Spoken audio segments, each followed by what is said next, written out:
This is our work. No matter when, we're here to help. But it's more than just flashing lights and the sound of sirens. It's everything that goes on behind the scenes. It's the neighbourhood police unit helping life carry on as normal. The mechanic keeping officers safe at 110 miles per hour. It's the actions of the PCSO inspiring a young person to be in the police and being in control so that fans can go wild. Our work is providing a witness with the strength they need to make it through court, giving people protection even when they're too afraid to ask for it, and always being there for the most vulnerable in our community. It's listening through all the noise to hear when someone really needs us. Our work is not just what we do, it's who we do it for. This is our work, and this work matters.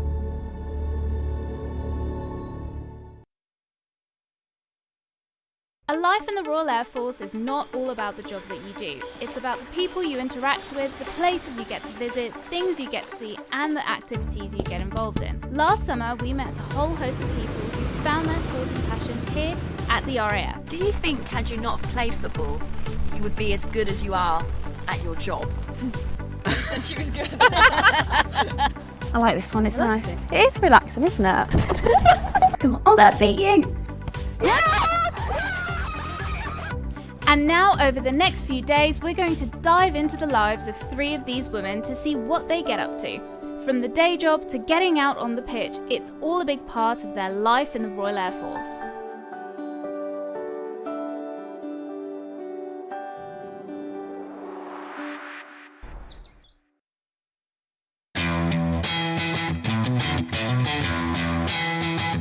In my career so far, I've had the opportunity to gain leadership qualifications. I've also had opportunities to get diplomas. At every level, there's opportunities for people to gain qualifications.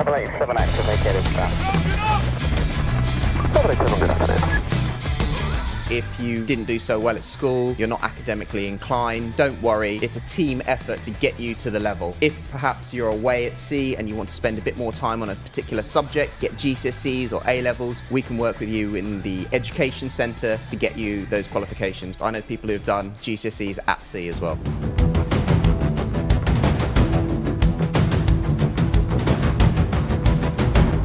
It doesn't really matter what part of society you're from, what background you've got. If you're determined and you've got the drive, you can offer something to the Royal Navy and there's a place for you.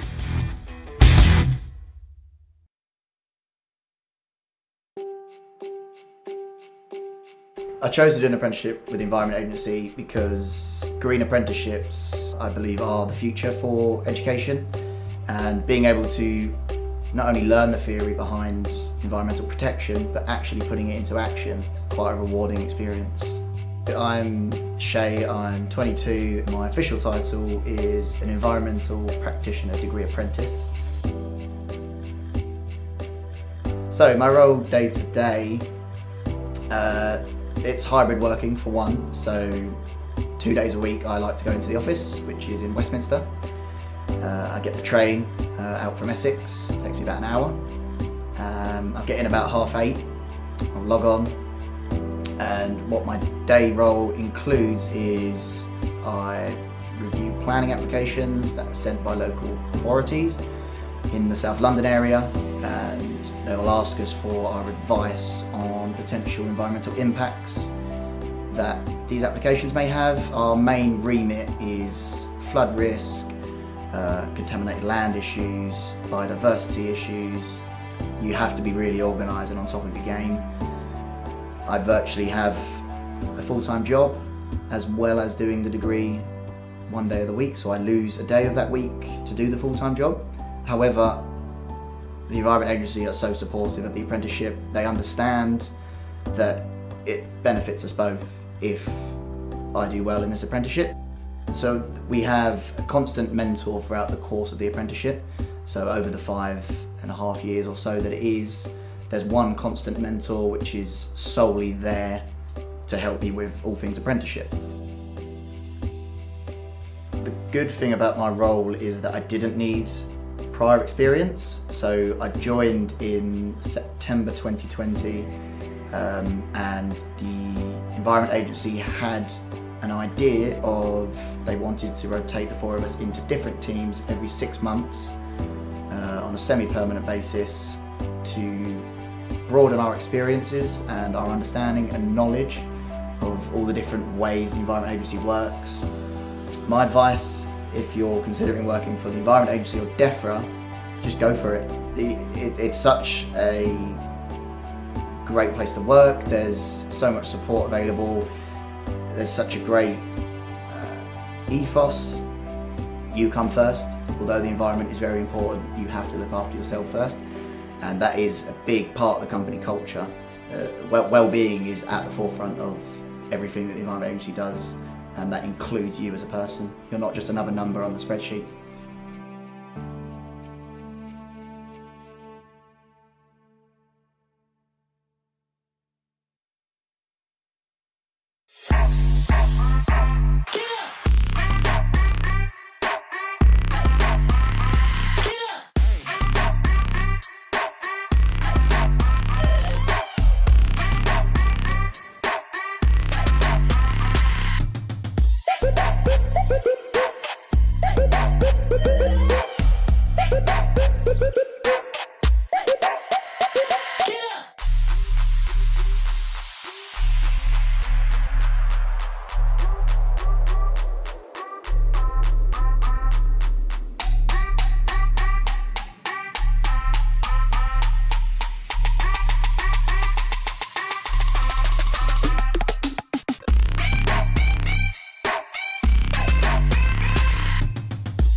Generation UK is a charity that provides great and very intense boot camps to solve a problem. And the problem they're trying to solve is unemployment for young people. Hello, I'm Mustafa. I'm a software engineer and I did the Tech Talent Accelerator program with Generation UK. And soon I will start a degree apprenticeship with Accenture. Before Generation UK, I was studying programming languages on my own and I was working on lots of different projects. The problem was that these projects weren't enough to get me into a company. So I told a friend about it who's a tutor at university, and he then introduced me to Generation UK. He told me about the program, I did my research about the charity, and then I applied. Typical day for me looked like I would wake up, and then I would get myself ready, and then I would get myself a coffee and get on my laptop. With that flexibility of working from home, I could go to a coffee shop and work from there, or I just could have worked from home. We would always start at 9 o'clock on time, and the first thing we would do is we would revise what we did the day before. And after that we were put into breakout rooms where we met our other peers, where we got to know each other, and then we would work on projects for the rest of the day. In a typical day we would have about, I would say, 3 to 4 lectures. My main lecturer, he was a senior developer himself, so he had more than 30 years of experience, and it was just amazing to learn from him. We also had one-to-one mentoring programs. Sometimes I just needed to talk to someone, and the great thing about Generation is they always listen to you. If you have something to say, they're always there for you. I remember in the first week in my program, what we would do is we would talk a lot about soft skills. We would talk about what does time management mean? How do you stay committed? How do you prevent yourself from procrastinating? All these kind of things that are very, very important to know. Towards the end of the bootcamp, they will also help you to create a CV. They will connect you to employers and even to partner companies that will help you to apply for more companies. Generation helps you a lot. From creating your CV, they help you with mentoring programs. If you have a problem and need to talk to someone, they're always there for you. If you don't have the technical equipment, they will also provide it for you. They will help you from the very beginning to the very end.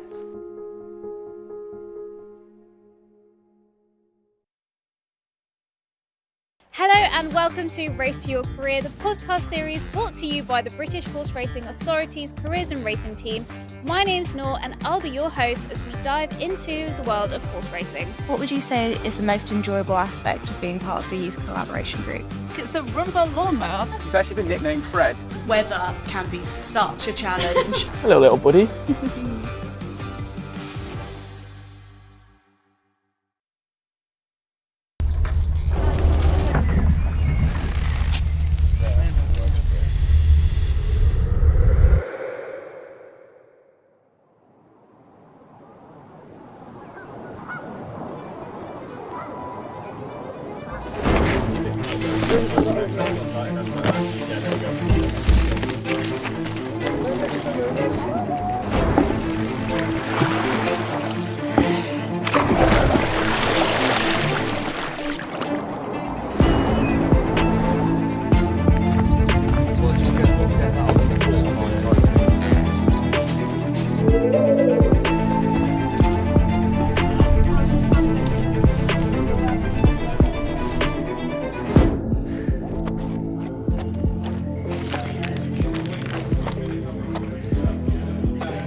Foxhound 1, crossing report line 1 now, over.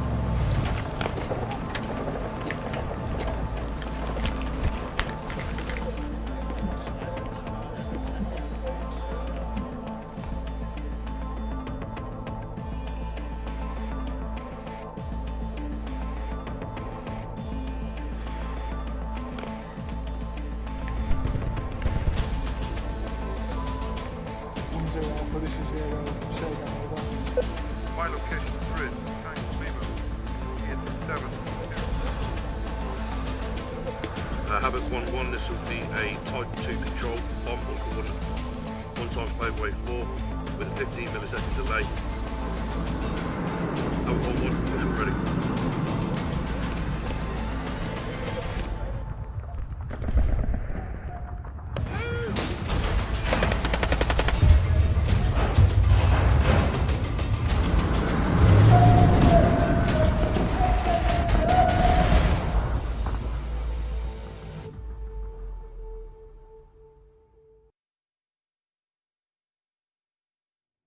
Hello and welcome to the What Now show, your A-level results day, hosted by Not Going to University.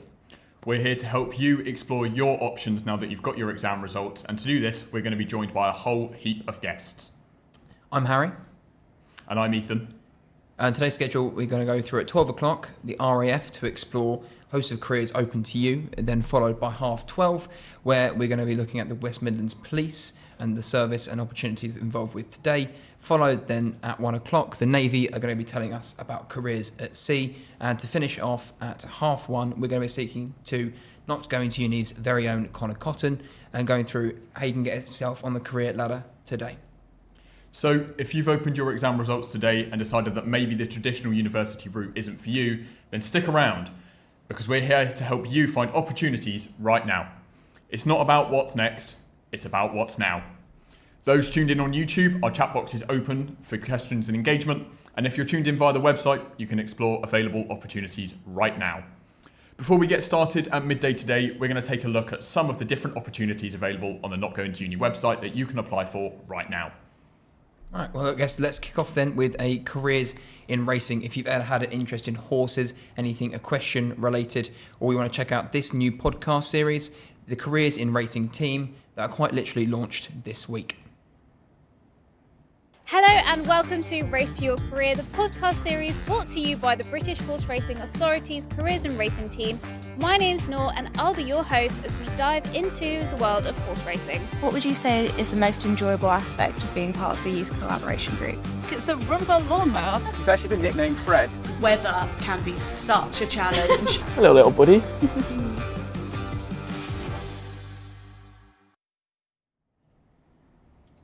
Cool, well that's interesting, wasn't it? I mean, there's some level 1 diplomas available for people in horse care, racehorse care as well, which is pretty interesting. It's different to anything I've seen, as well as a level 1 entry to stud management. I mean, I don't even know what stud management is. I assume it's the male horses that are running around. How you deal with that? I mean, if you do that now, I mean, hats off to you, or you deal with horses already, because I'm personally scared of them. I fell off a horse when I was about 5, so that trailer kind of scared me. Unpredictable, aren't they? Yeah, you don't know what they're thinking. No. Big, powerful legs. So they buck up all of a sudden, you've got a massive problem. But yeah, I mean, if you guys want any more information on it, you can head over to the website. Make sure to watch or listen to that new podcast series whenever you get your podcasts. Next, most people assume that you want to go down the traditional university route to get a degree. But what if there was a way to get a degree and get a job and get paid for it and finish up with no debt whatsoever? Sounds too good to be true, doesn't it, Harry? It does, but it can happen. It can. Let's take a look at this.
So that was our advert from the Kent Business School looking at their business management degree. The University of Kent are champions in sustainable elevation through high quality research and education, impacting business and society. What do you think of that, Harry? Well, I mean, I've started a business without going to a school, and that's actually looks like it would have helped me a lot, to be honest with you. But you know, I chose not to go to university for a reason. I'm not great at school personally. I have never been great at exams. I'm dyslexic, so actually that looks like it would be really helpful for someone that does go to university and is looking to start a business. Actually, yeah. I mean, turns out not going to university. You're actually at university. You're doing a degree apprenticeship. Yeah. So how does that work? So I work for a company called Accolade Wines. They're an Australian wine producer, and I work in their UK and Europe team working on digital marketing and e-commerce. But as part of that, I'm studying alongside with Aston University to develop my business skills, my digital marketing skills, and then I get my on-the-job training whilst I'm at work. So I spend 80% of my time working full-time, 9-to-5 jobs, doing things that I would do in a regular digital marketing role, and then 20% of my time has to be spent on studying. Yeah, whereas my time is, I guess, is completely scheduled to me. Exactly. I have to do all that myself, but I mean, I'm sure it's the same thing with you. You finish school, well, you finish your job, and you've got, right now I've got to learn this for this week, I've got to learn this for next week, and also I've got these deadlines coming up at work for projects. So actually, it's you've just been given work left, right and centre, really. Yes, exactly. Me and Harry had a conversation before we went live today, and we've not seen each other in a while, have we, Harry? And he came in and went, "How you doing, Ethan?" And I went, "To be honest, mate, I've been non-stop." But don't let that put you off. I'm very looking forward to getting finished in about a year's time, getting my degree and being fully qualified and carrying on my job. So you said, Harry, that you run your own business. Yes. Let's talk a little bit about that. So you left school. I left school after doing A-levels, funnily enough. I didn't do the best, so I got, for those that maybe aren't doing as well as they thought they did, I got a CCE, right? So I've got a C in DT, product design, I've got a C in graphic design, and I've got an E in mathematics, which turns out you need to do a lot more revision than I thought you needed to do. Following the textbooks and writing some notes is basically not enough. But yeah, so after school, I kind of thought, well, what do I do now? I got a job straight away because my parents were like, look, if you're not at school, you need to be working. So that's where I guess I've got my work ethic from, was just them going, right, you need to get a job, because I needed to pay rent. That was the thing as well. But the business really came around, I guess, after lockdown. Oh, nice. I came across this thing called financial freedom, which is now all over the internet. For those who don't know, it says get rich quick schemes. No, it's not that, but it is basically, making sure that you have enough money to do what you want. Right? Yeah. That's the freedom part of it, and obviously the financial part is the money, and that can be done various different ways, right? You can invest well, you can look at starting a business, you can look at drop shipping. I mean, there are so many ways you can look to get or to be financially free. But I chose to start a business. I mean, my passion comes from cars. Nice. Yeah, which is an expensive hobby, but when you turn it into a business, it becomes less expensive. So, the startup that I'm running is a car club with storage and stuff like that. But yeah, it's taken me about 6 to 8 months to just get the business plan ready. Oh, nice. Looking at getting investors, finding a place and getting it started. So yeah, no, it's not as easy as I thought it was going to be. I thought I'd just be able to slap a business plan together in a couple of weeks. And again, this is all self-taught. I don't have the Kent Business School management degree. I from job to job, I've become a waiter. I've managed a restaurant. So those things have helped. Your real life experiences helped me actually, in what I'm doing now. But yeah, I had no clue. Nice, and I'm sure we will touch on that again later. But for now, we have time for one more opportunity before our first guest arrives. If you have an interest in protecting our environment, making sure the food and water we consume is safe, and making sure the air we breathe is fresh, this might just be for you. I chose to do an apprenticeship with the Environment Agency because green apprenticeships, I believe, are the future for education, and being able to not only learn the theory behind environmental protection, but actually putting it into action, quite a rewarding experience. I'm Shay, I'm 22, my official title is an Environmental Practitioner Degree Apprentice. So my role day to day, it's hybrid working for one, so 2 days a week I like to go into the office, which is in Westminster. I get the train out from Essex, it takes me about an hour. I get in about 8:30, I'll log on, and what my day role includes is I review planning applications that are sent by local authorities in the South London area, and they will ask us for our advice on potential environmental impacts that these applications may have. Our main remit is flood risk, contaminated land issues, biodiversity issues. You have to be really organised and on top of your game. I virtually have a full-time job as well as doing the degree 1 day of the week, so I lose a day of that week to do the full-time job. However, the Environment Agency are so supportive of the apprenticeship. They understand that it benefits us both if I do well in this apprenticeship. So we have a constant mentor throughout the course of the apprenticeship. So over the 5.5 years or so that it is, there's one constant mentor which is solely there to help me with all things apprenticeship. The good thing about my role is that I didn't need prior experience. So I joined in September 2020 and the Environment Agency had an idea of they wanted to rotate the 4 of us into different teams every 6 months on a semi-permanent basis to broaden our experiences and our understanding and knowledge of all the different ways the Environment Agency works. My advice, if you're considering working for the Environment Agency or DEFRA, just go for it. It's such a great place to work, there's so much support available, there's such a great ethos. You come first. Although the environment is very important, you have to look after yourself first, and that is a big part of the company culture. Well-being is at the forefront of everything that the Environment Agency does, and that includes you as a person. You're not just another number on the spreadsheet.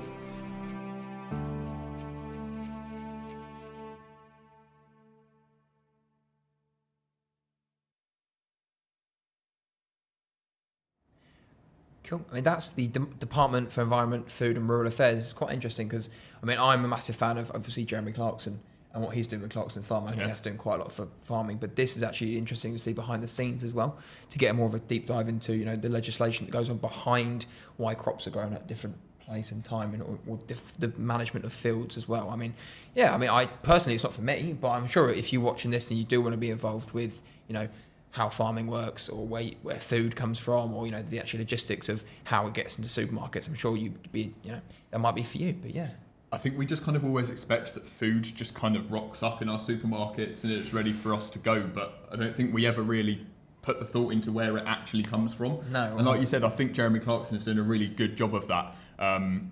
Really kind of pushing forward the information needed about, you know, the fact that we need to look after our environment because it's a finite resource. It's quite funny. I mean, I'm going to go back to cars again because this is my point of reference. But for instance, electric cars, right? They're cutting back the deadline. Not all cars aren't going to be electric by 2026 anymore. Yeah. Because the massive impact of, you know, mining lithium and then making the cars. But I'm sure that applies to the same thing for horticulture and food as well. You can't keep using the same land because eventually all the minerals and all the nutrients in that soil is going to be gone. So actually, people like DEFRA are going to be crucial to making sure that we have food in 50, 60, 70 years' time. 100% agree. It baffles my mind, some of that stuff. I'm very glad that I don't have to deal with all of that legislation sometimes, but like Harry said, if it is for you, make sure you do check out the available opportunities with DEFRA. I was going to say, if you run out of bread to make your bacon sarnie in the morning because someone didn't put, you know, honestly, or coffee. I mean, I'm sure coffee's, you know, it's not grown in the UK, but something I can't get out of bed with. No. I mean, especially if you guys are doing A-levels as well, you would have needed that coffee getting to school. But no, I mean, I guess we're going to take a short break before our first session, and we're going to speak to the RAF, and that's going to be at 12 o'clock. So in the meantime, don't go anywhere unless you're exploring the Not Going to Uni website. Stay there, keep looking. We'll be right back. While we're away, here's some content from our providers that might interest you.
Hello and welcome to What Now, Not Going to University's live stream for A-Level Results Day, brought to you by Not Going to University. Over the next few hours, we're going to be chatting to a whole host of employers, from the RAF to the police and then to the Navy.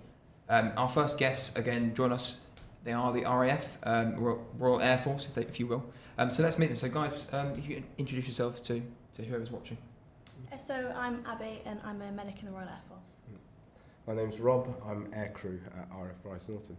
And my name's Layla, I'm a nurse currently working in recruitment and selection. Brilliant. It's nice to have a nice variety of positions from the Air Force itself, because for me, my mindset is you fly planes or you load the planes or I don't actually know a lot. So this is actually a nice refresher for me, and not just the people as well.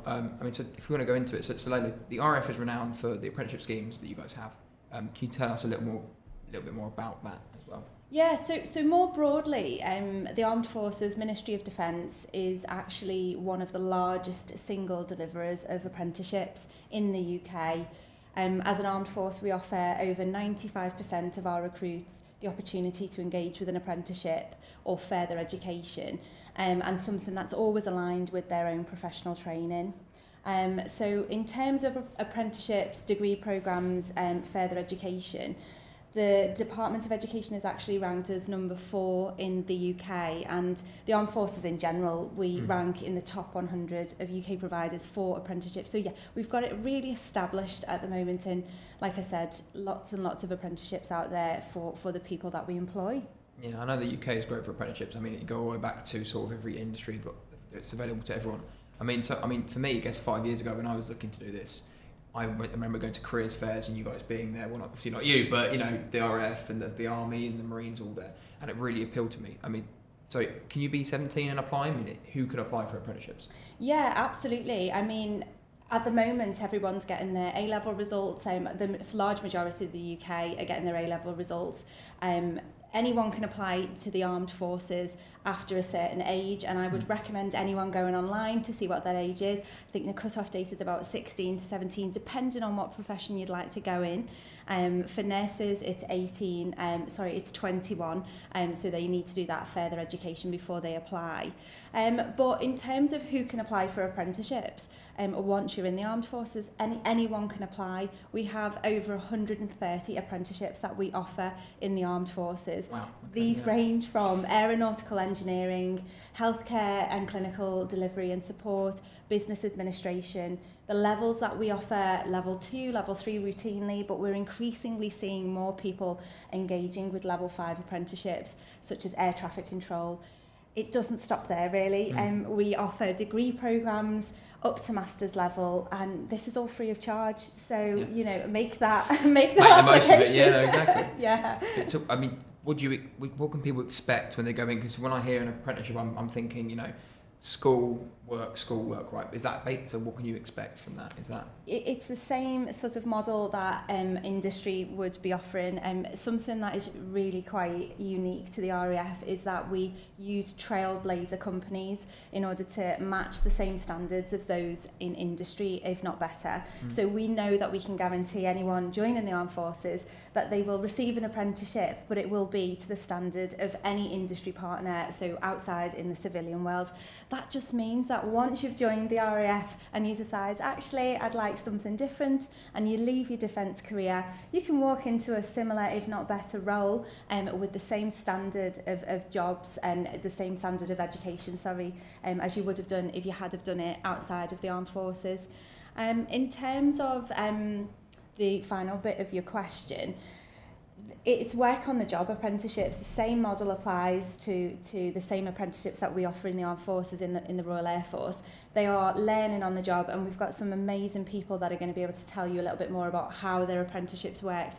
But you learn on the job. The beauty of doing it in defence, especially if you want to go on to do your degree programme or your master's level programme, is that you get the time off to do it. So there's no doing it in your own time.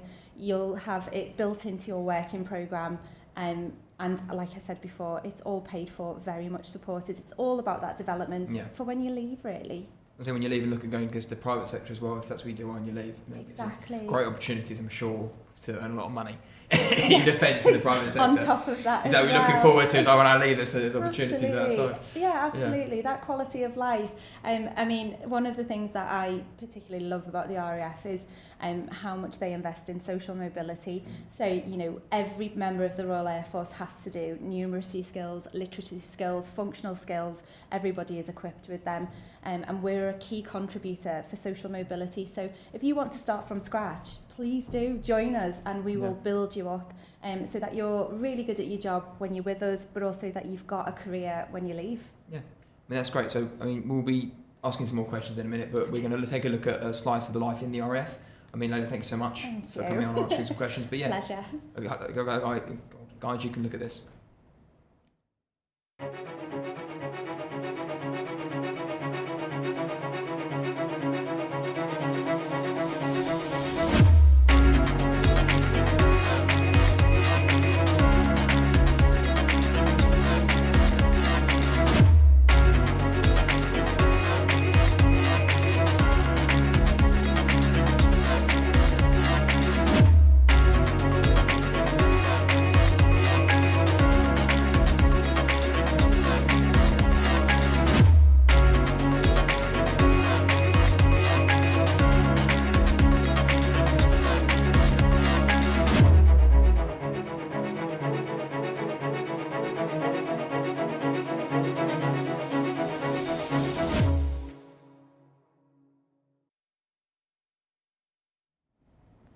So we are joined with Flight Sergeant Chris. I mean, Chris, we'll touch on some more of the jobs and what you guys do, but can anyone answer me who, you know, what kind of different roles can you apply for as an RAF officer?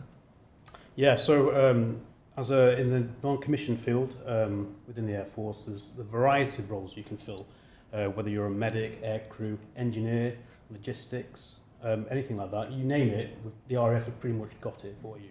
I mean, so basically, if you can think of an industry, right, it's probably an industry or a job in the RAF that applies to that. Absolutely. So you've got catering, you know, if you want to go into, I guess, engineering like yourself, or there's something like other stuff, there is more opportunities there. Yeah, absolutely. And within each specialisation, you've got a variety of roles that you can complete as well. For example, in the engineering specialisation, you could be an aircraft technician, you could be a ground engineer, you could be a survival equipment technician. You know, there's a whole range of different roles you can complete. Yeah, I'm sure you can, you know, find your place in the RAF. You can. I don't know if you guys can transfer stuff as well, but transferring is possible. Yes, absolutely. So if you get stuck in the first sort of six months, you're like, I'm not enjoying this. You can look at doing something else. Rob's a perfect example of that. Yeah, how did you start? Yeah, it's good. I joined as an aircraft engineer and did 8 years as an aircraft engineer, and then the opportunity came to reapply for aircrew. I did the aptitude test, passed it, and then that started me on my journey to transitioning across to aircrew. I haven't looked back since. Oh, brilliant. So, yeah. What was your story? So I didn't actually know that I wanted to be a medic. I knew since I was 4 years old that I wanted to be in the RAF, and I wanted to be a pilot, I wanted to be an engineer, I wanted to work in air traffic, and it wasn't until I actually did my M selection test and I saw medic, it actually made me consider what kind of future I wanted, and I was just sold. That's great. When I was 5, I wanted to design cars for Lamborghini, but I'm not doing that. It's weird how life changes, right? So, and Chris, how did you get started? So I left school with just my GCSEs. I tried college for a while, but I didn't. It wasn't for me. So I literally had my GCSEs, and I was bumming around for one summer with a friend of mine, and we said, well, we need a job, don't we? So we went down to.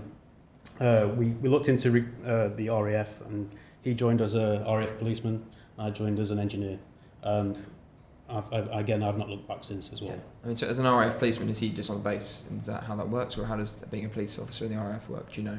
Well, So you have responsibilities on unit as well at the base that you're employed on, but you have the requirement to deploy overseas as well to support operations abroad. Yeah. I mean, it's just about his day-to-day, but what about your guys' day-to-day? How do you sort of wake up in the morning, and what is the sort of typical day for you? So within a medical centre, just think of it as a regular GP that you would go to. You have your nurses, your doctors, your entire medical team.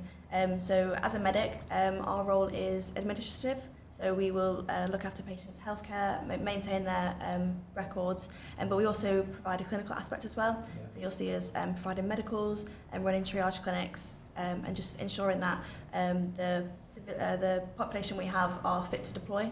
That's our main goal, is making sure that we can support the operability. Great. As my job, no day is ever the same, but generally if we've got a flight coming up, you'd start a few days before looking at the flight, where you're going, making sure the timings work, how much freight we're going to be carrying, the weight of the aircraft, what aircraft, the role that the aircraft's in. We do all the planning for that. When we go away, make sure the catering is sorted for whatever country, the hotels, the travel. And then on the day of the flight, I'll come in 4 hours before takeoff, prep the aircraft for flight, get all the cargo loaded, do all the weight and balance, get passengers loaded if we have passengers, sort out the catering, and get ready for flight. And then we take off and fly around the world. Well, as an engineer, no 2 days are the same. There's a huge variety of roles you can fill. My specialisation is weapons. So one of 3 aircraft trades. So you've got mechanical, avionics, and weapons. And our role within that is, again, very varied. We could be fixing aircraft, servicing aircraft, loading aircraft with munitions. We could be preparing bombs, missiles, or we could go off aircraft and we could be fixing rifles, machine guns, things like that. But we're also responsible for the safe storage and handling of explosives throughout the Air Force as well.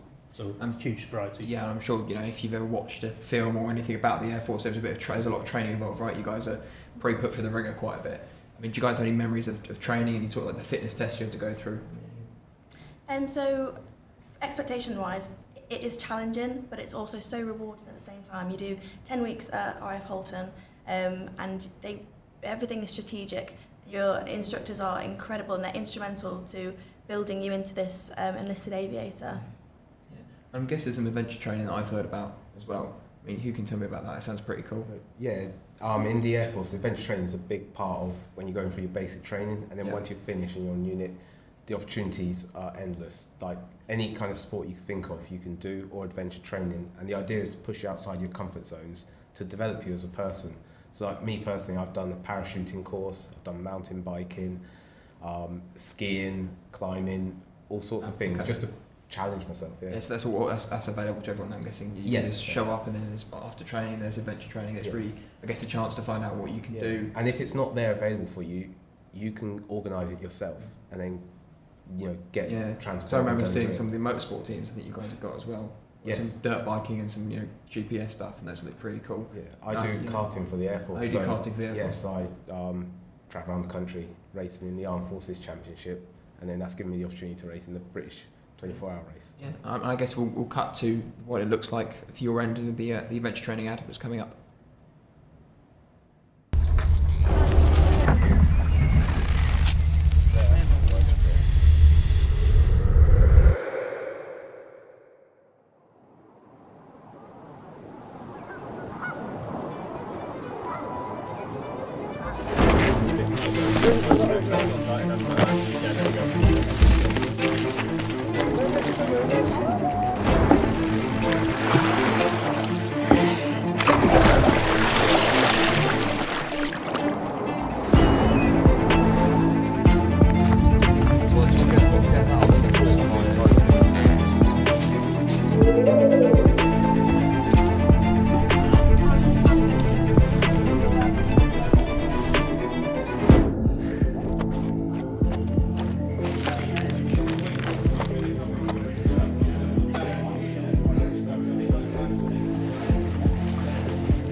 So we just talked about the sports and the adventure training that's on offer.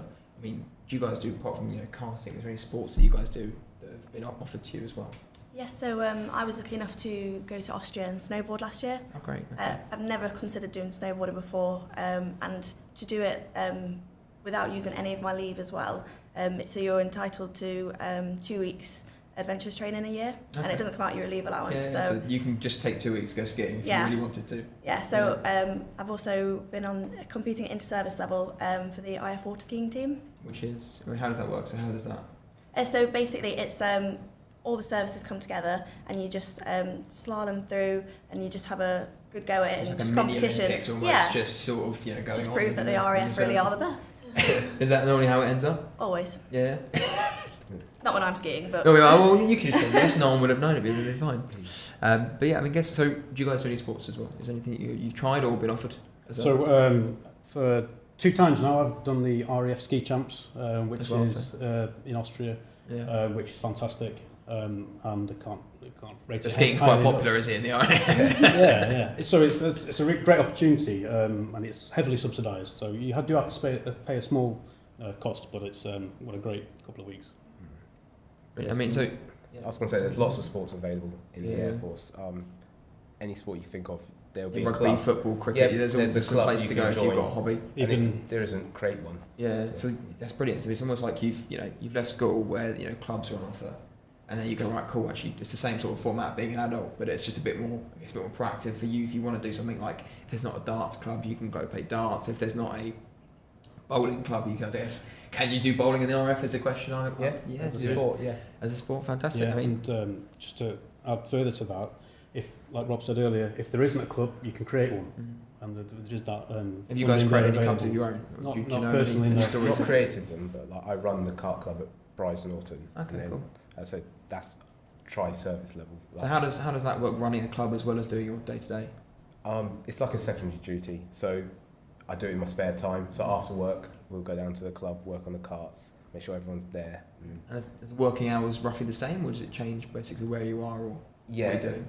Depending on what job you do, there'll be different shift works, or working 9 to 5, for example. But everyone's working hours is different. It's interesting because you see again, my experience is films, right? So I see air bases, and you just see like everyone's working from the morning they wake up to when they go to sleep, right? And actually, if you do have shift work, it's nice to know that you're not going to constantly be working as an RAF officer wherever you are. Yeah, so, it's not like that. Yeah. I should go back to the women in sport. Actually, we do have I believe we have an advert to cover what you do to highlight that as well.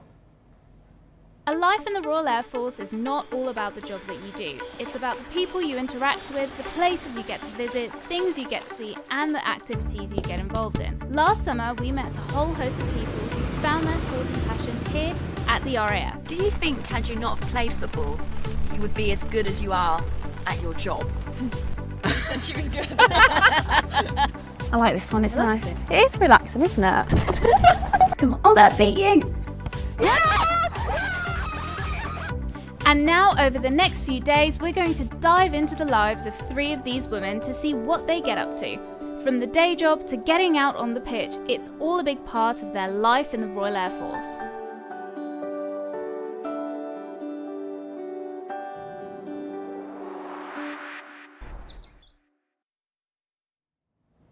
Great, so I've just been told they're not officers. I do apologise if you were watching and getting confused why I was calling them that. That's my bad. I told you guys I really know nothing about when it comes to the armed forces as a general thing. But yeah, I mean, so there's so much that you can do in the RAF. Do you guys have a moment that you might think stands out to you as your time in the forces? For me, it's got to be, I was on an AirMed mission, and we had some time on the ground between repatriating the patient and the flight that we just come off, and we were in Rio de Janeiro. Lovely. Yeah. Very jealous. Oh, it was beautiful, and we were in our spare time able to go up to Christ the Redeemer, and I was just stood there looking up and looking around at Rio, thinking, how is this my job? How am I being paid? Like, I'm working right now. Yeah. Look at where I am. Like, I would never get this opportunity anywhere else. No, surely you've got time off and you're travelling as well, guys. I mean, do you guys have a favourite moment? Is it travel as well, or is there something that stands out? I think for me, the best experience of my career so far was probably the effect that I was able to offer when we were deployed to Cyprus. I was on fast jets at the time, and one of our aircraft unfortunately had to land away somewhere with a fault. So a group of us, we got on the back of an A400 aircraft, and we flew to where this aircraft was, and we fixed the aircraft. and we got it flying again, and then we got back out of there. And just that effect that we were able to achieve, which ultimately is in the interest of UK defence. Yeah, I think that's a real thing. Purpose, I guess, to be able to know that you guys are, especially yourself, are keeping the aircraft moving, you guys are mobile. I mean, so Rob, yourself, have you got a favourite moment? I've had a few, but if you could pick one out of the few that you've got. I think when we went to Africa on a trip, and we had the opportunity to go and do a safari, and that's something that I probably would have never had the opportunity to do before, and see all the animals in there, wild. Yeah, I mean, I was lucky enough to go to Africa, so I know that's brilliant. I mean, Cyprus, Africa, Austria. Any any places you want to go? Like, have you got a bucket list of places that you want to fill it out before you get there? I've managed to do a lot of all the countries I want to go to, sort of the bucket list within the job. Rubbing in a bit, but it's okay. I'll take it. Okay. Within the Aeromed role, we get the chance to travel the world, and I've gone places that I would have never been able to get myself. My job is to travel the world, so on Monday I'm going to the Caribbean, and that's somewhere I haven't been yet. So with the Air Force. So. And that's interesting. Did the RAF kind of give you prep of where to go and what to try when you're not working, or is that something that you can just speak to fellow men and women what about? To do when what to do when your time off? Yeah. Do you guys get pointers or try this or? We'll speak to each other who's been there before and see what's available for us to do, and we can look into it. Great. And Chris, is there a place that you would like to go and try? Again, when I was on fast jets, I actually injured myself quite badly playing sport, and then the squadron happened to be going to Japan, and I was unfortunately not fit enough to go. So that's probably on my bucket list to go to Japan at some point. Yeah. Any reason for Japan, or is it just a place you always wanted to see the culture? Well, for me, the rest of my colleagues went to see it and I didn't. That's all it was. It's just pure envy. Just pure jealousy. Yeah. I mean, it sounds like travel is, I guess, a big benefit of being in the RAF. Are there any sort of other benefits you guys like to point out or talk about for the people watching that you think is important to know? Access to medical and dental. You are so well taken care of within the military. It's like if you're injured overseas, they will send a plane out to bring you home and repatriate you. That's brilliant. It's fantastic. Yeah, and what's the queues like for your GP practitioner? Is it like the NHS, or I'm guessing it's a lot shorter? No, it is a lot shorter. So because we have to protect the operability of the personnel on camp, and we have to make sure that we're able to provide them routine appointments, just get them fit and well as they need to be. You guys got any benefits you'd like to speak about? I'd say the gym. You've got free access to the gym, and that includes circuit training. As well, if you get injured, you've got rehabilitation.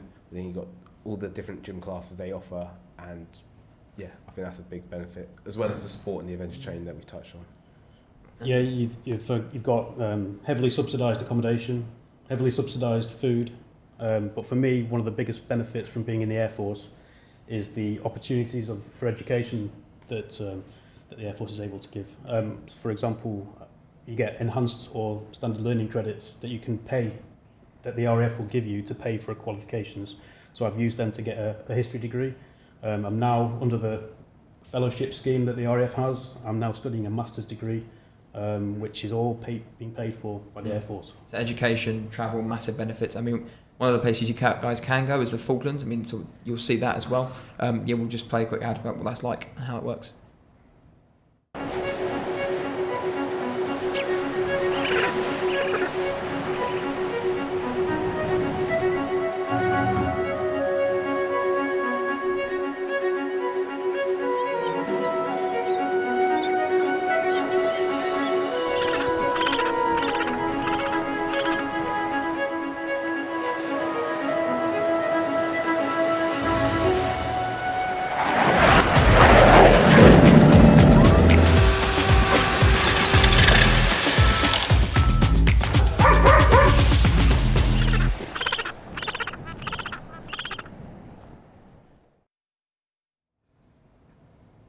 Great. I mean, welcome back. I mean, we've spoken so much about careers. So if people are, you're watching this and go, how do I sign up? Where do I sign up? Where can they go? Well, I think first and foremost, get some information. We have a really active website for RAF recruitment. So I would say to anyone, hey, just have a look at our website. We've got lots and lots of information on there, lots of videos, infographics. You can find out what your wages may be, what your training pipeline will be.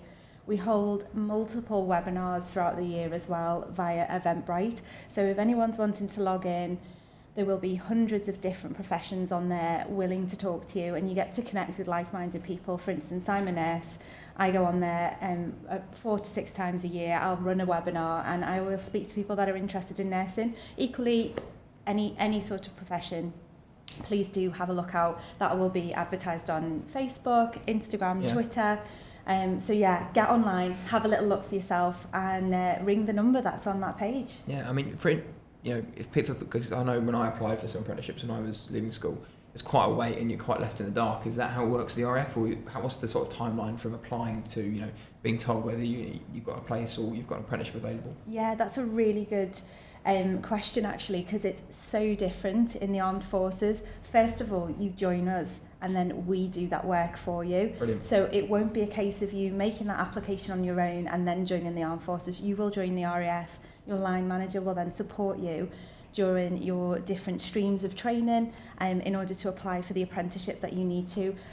In a lot of instances, like I said before, 95% of our people go on to do apprenticeships. You will be automatically loaded onto that. I don't know about you, Abby. How did it work for you? Because you've done a level 2-3 in healthcare.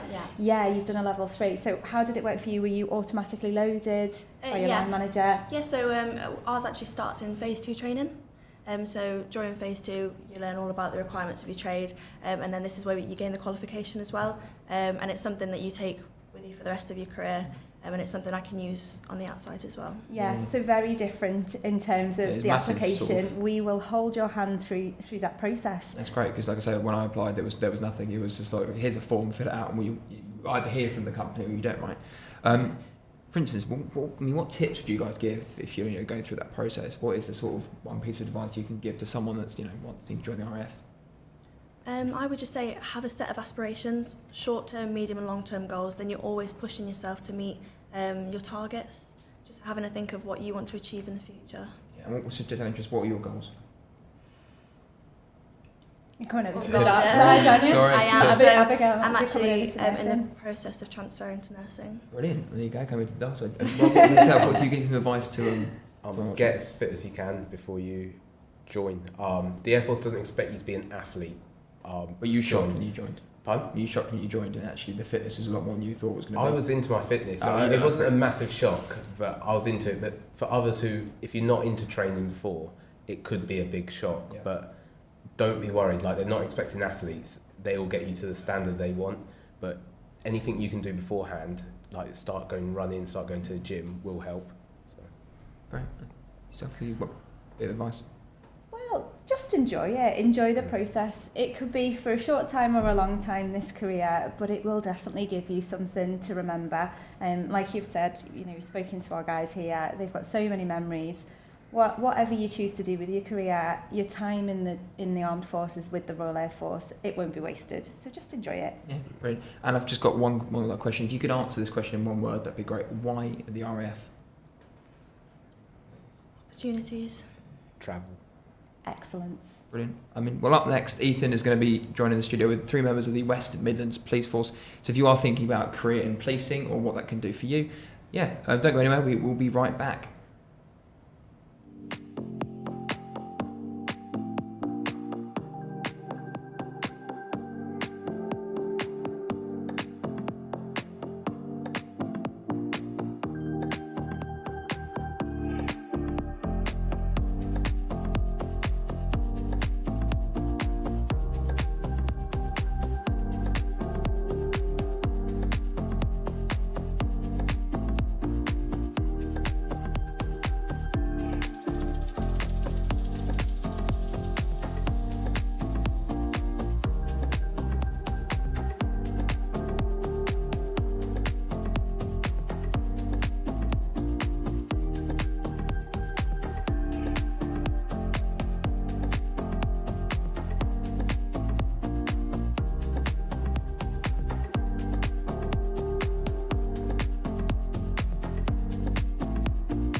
Hello and welcome back to What Now, your A-Level Results Day show brought to you by Not Going to Uni. If you've just tuned in, I'm Ethan and we have already spoken to the RAF, but don't worry, we have 3 more great sessions for you to enjoy.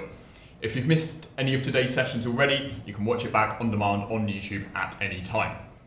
Now, if you couldn't tell by the video that's just played, I'm joined now in the studio by 3 people from the West Midlands Police. Welcome, guys. Thank you very much for coming along.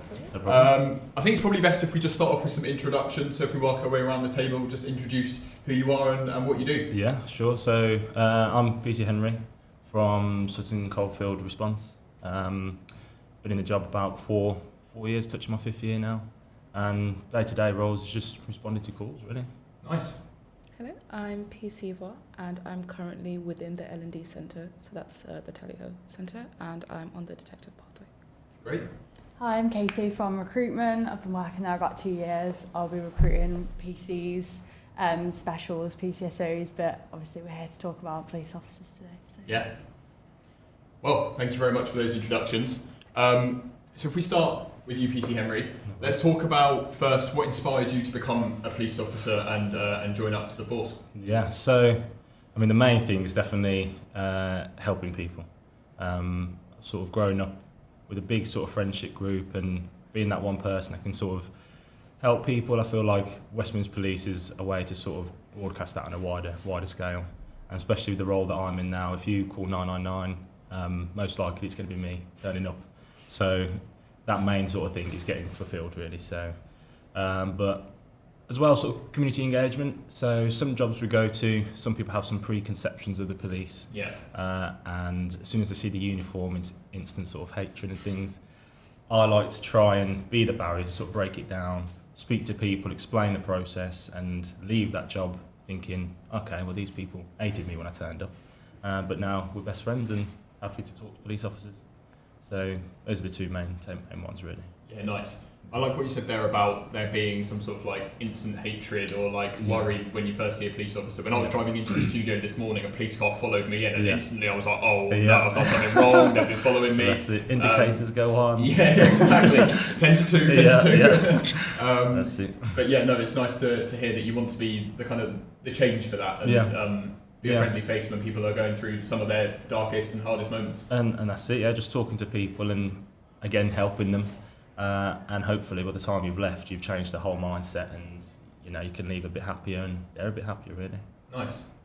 We move on. You said you worked in the L&D Centre, is that correct? Yeah, so I'm currently on the detective pathway. Okay. And then I'll be operational and that's on response, and then I go into CID. Amazing. What does that entail and what kind of made you choose that path once you'd...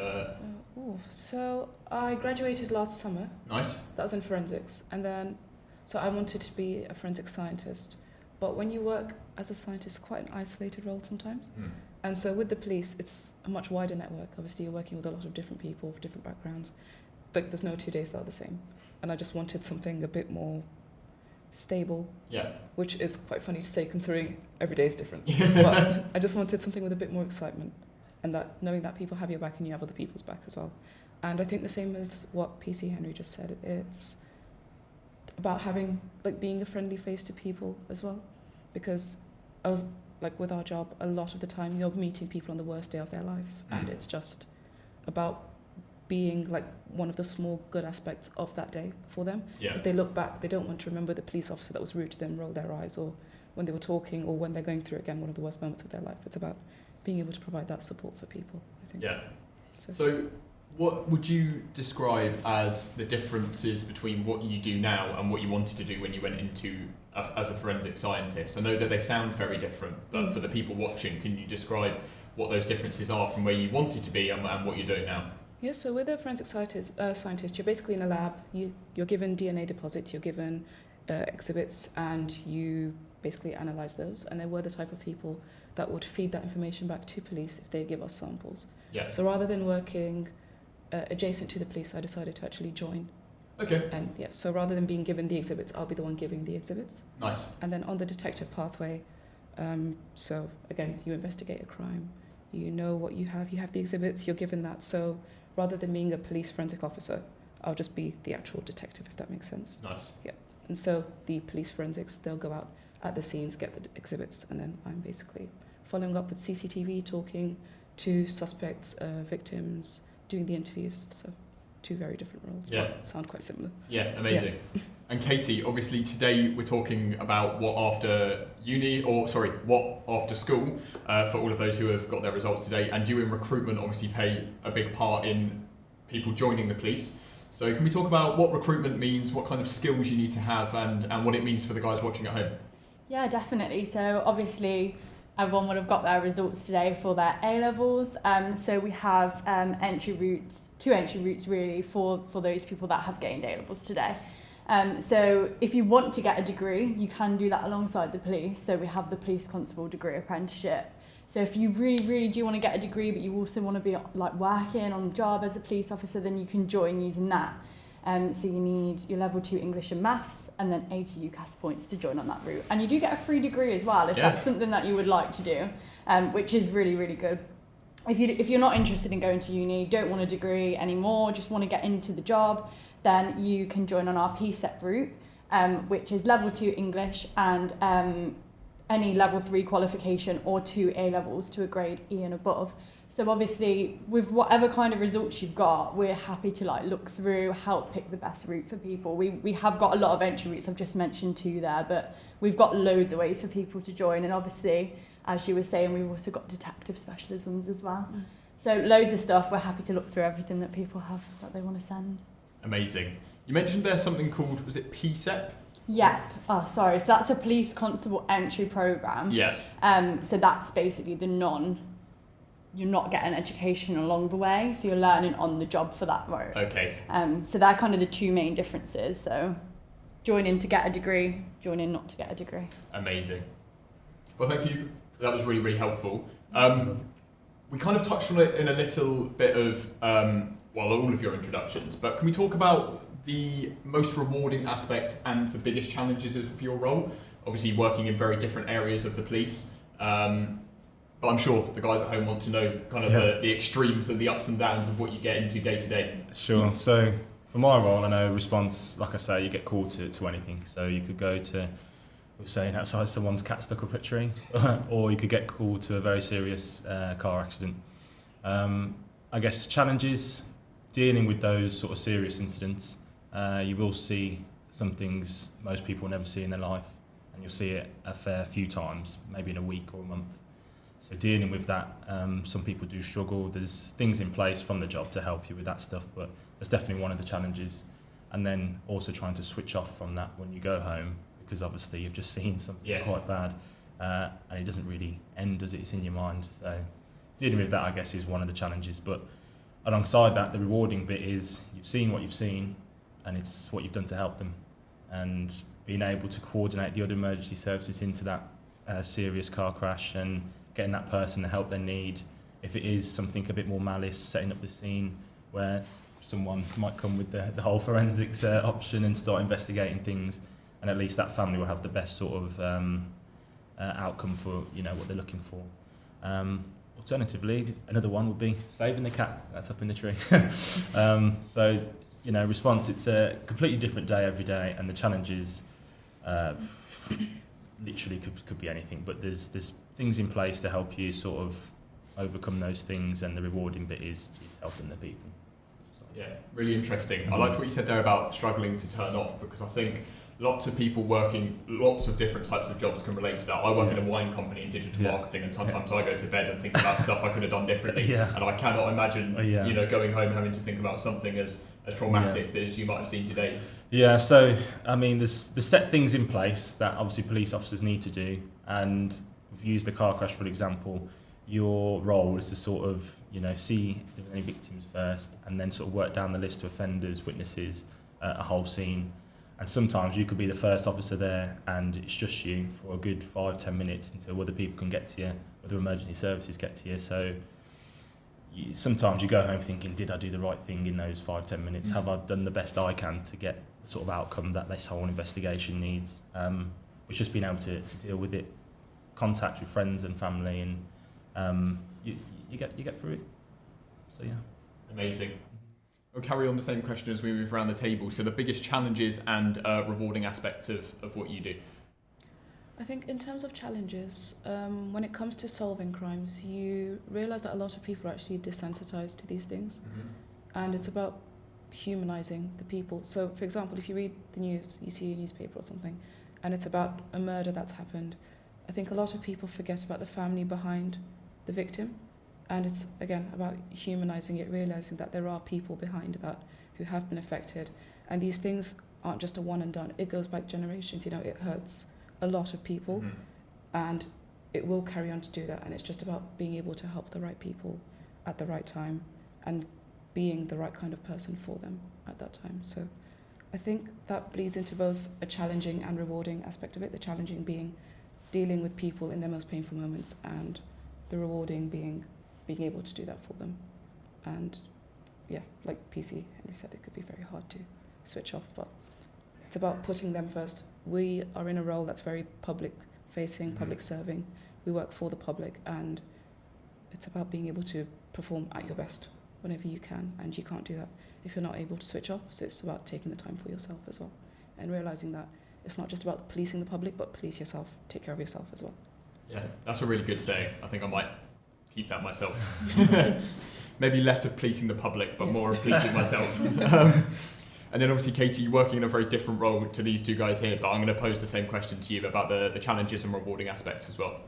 Yeah, so mostly just to focus on the rewarding aspects of recruitment. I love meeting the candidates, helping them through joining their dream role. Like, I speak to so many people on a day-to-day basis, and they say, I met a police officer when I was 3 and they inspired me to join, and they show photos with little police hats on and all sorts, and everyone has a story and a reason behind why they want to join. So just helping them succeed, helping them with the assessments that they need to complete to join, and just being there for the candidates and helping them through that journey. And I find my job rewarding when they get that offer of employment and they've reached their goal, like they've got their dream job, they've got their career. So that's something I find really rewarding. Challenges, obviously we are the second largest police force, so we have a lot of candidates, a lot of applicants, and sometimes, you know, balancing that can be quite difficult for the recruitment team, but we do our best, obviously, to help everyone along their journey. So yeah, that's what I enjoy about it anyway. Amazing. Really, really interesting, guys. A really important conversation to be having as well. Now, I don't know who will be best to answer this question, so I'm just going to pose it to the room and pick it up if you think that you have something to add. We want to talk about what happens after you join up, what kind of the progression looks like, how easy is it to progress, what kind of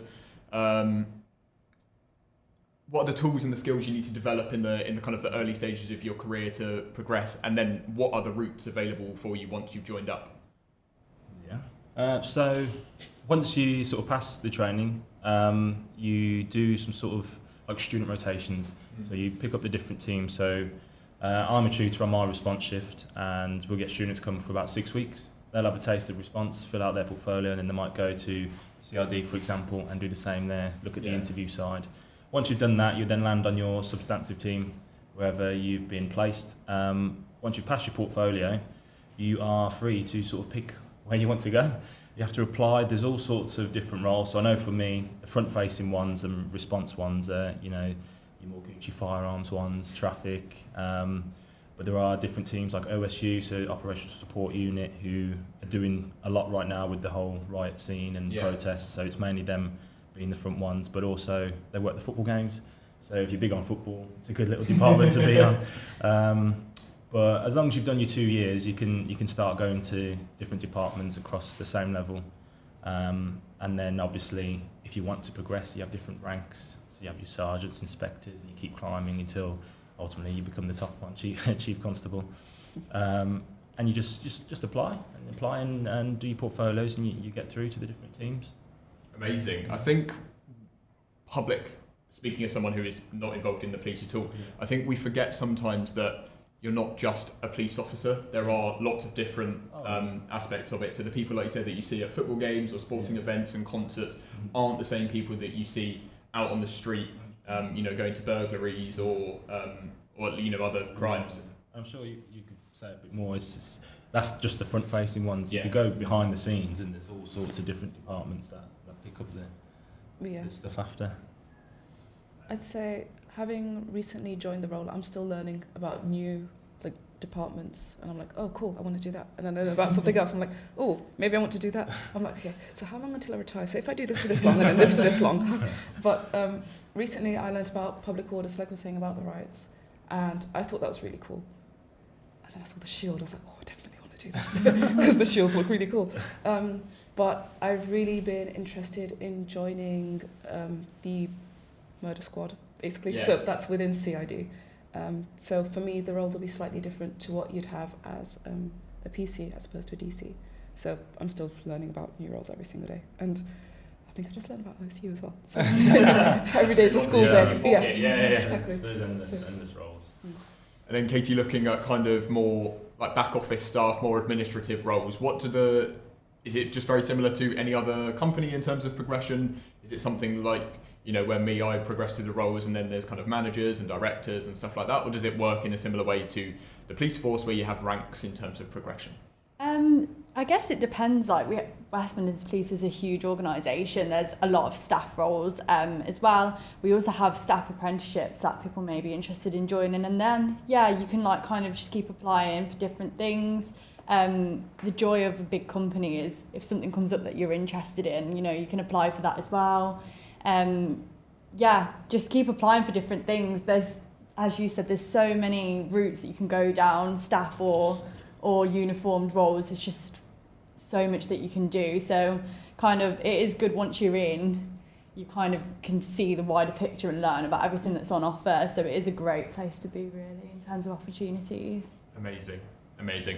I'm just looking through my questions here, and we've covered a lot of the stuff to do with actually getting the roles and progressing and stuff. I want to talk a bit more again now about when you're actually in the role. So there are questions here about how important certain aspects of the role are. So obviously for you, PC Henry, one of the biggest ones would be, I guess, physical fitness and stuff like that. Can we talk about like if there's requirements and stuff like that? Yeah, so I believe when you join your initial training, there's a bleep test, which I believe is 5.4. 5.4, yeah. 5.4. So you need to make sure you're fit enough to run 5.4 on the bleep test. And then once you start progressing, so you're more front-facing roles, like I mentioned, firearms, obviously they've got to carry a bit more kit. So their vests are heavier, they've got more weapons on them, so their fitness requirements are a bit higher. So it's, I think, about 9.6. So it's a bigger gap. Big jump. And if anyone's done the bleep test before, 5 to 9 is a big jump. But then the other roles, as you start coming down, so the OSU are public order trained, they'll need to hit, I believe it's 6.5. If you carry a taser, you need to constantly hit 5.4.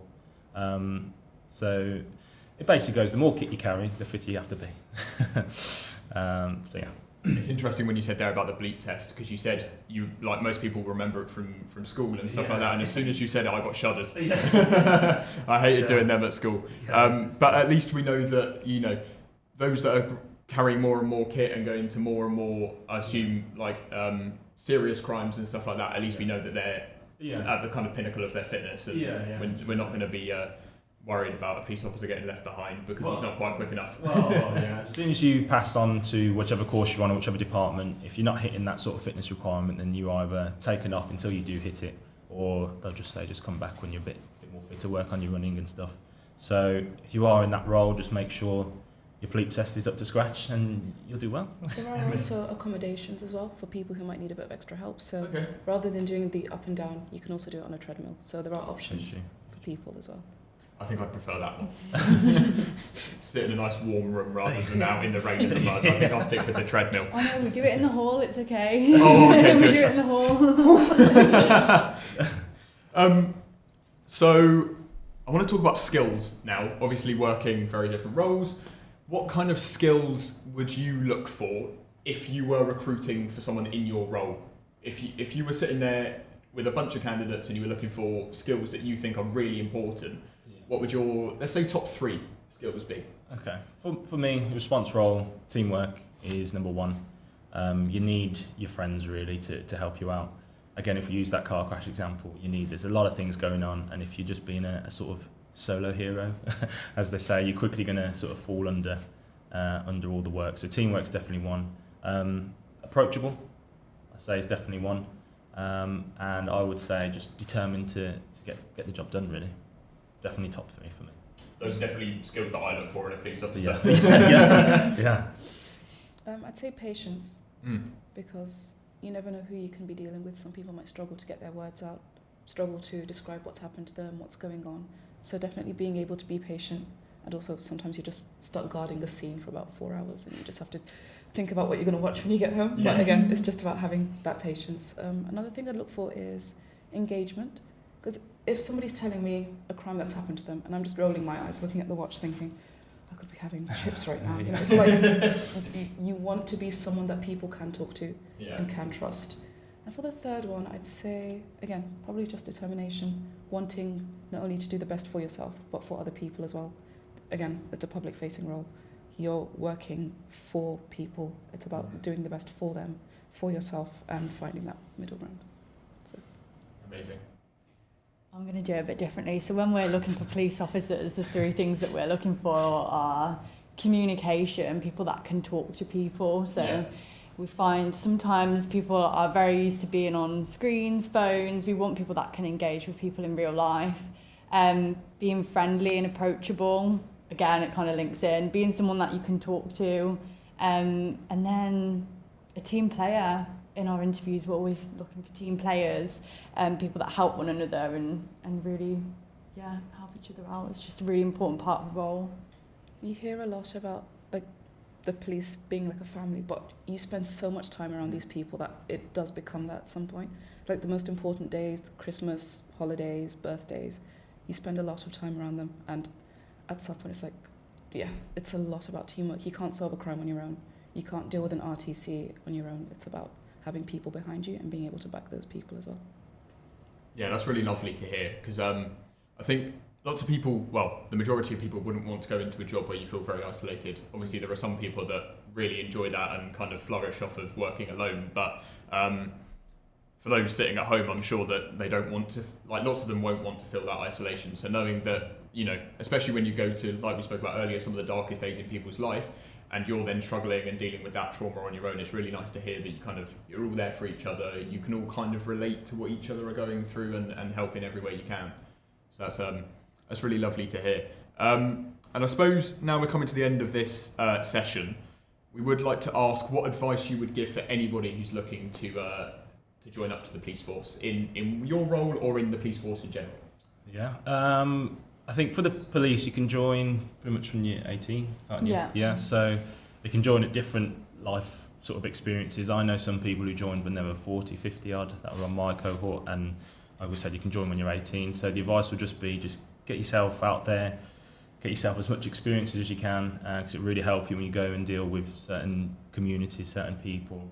It will really, really, really help you. Another thing would probably be, especially for front-facing role, keep the fitness up. If you are planning to be out there on the streets, especially if you want to specialise, just keep the fitness up and get that experience in. Amazing. I suppose my advice would be trust yourself a lot more, like believe in yourself a lot more than you think you do, because some people think of a certain role and they think, I could never do that because, you know, but it's tailored in a way that there's always support for you no matter what you're going through. In my cohort, there are some people who have neurodivergence, and there's always something there for you. Like whether it's reading aids, whether it's people to speak to, there's always something there. So I think put yourself out there because you never know. Yeah, amazing.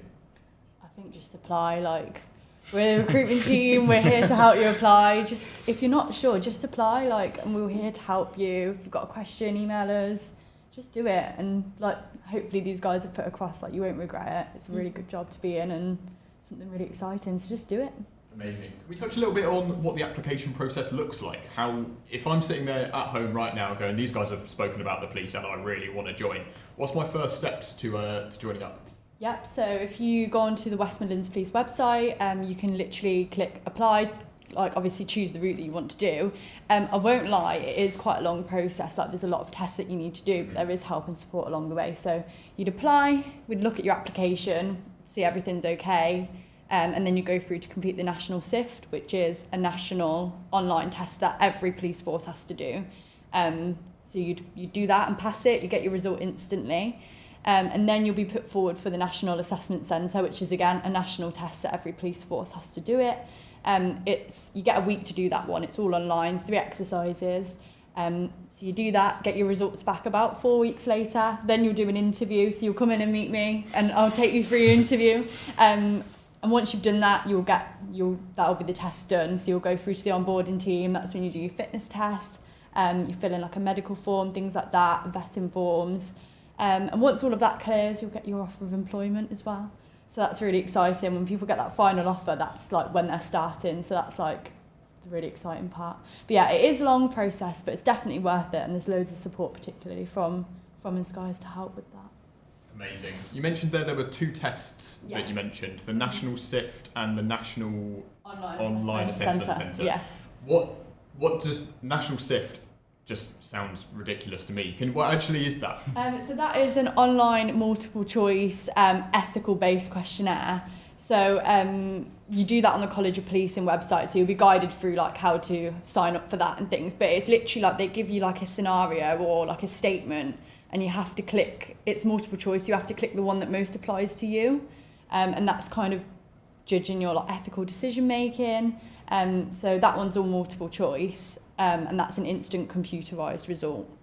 The other one is the National Assessment Centre, which is a bit more complex. So you do 3 exercises. There's like an online interview, a competency-based interview, a written exercise where it's like writing, typing away, and the last one's like a briefing exercise. So you're in front of the computer or the phone doing that over the period of a week. But that one gets marked. Each exercise gets marked individually, so that one takes a bit longer to get the results back.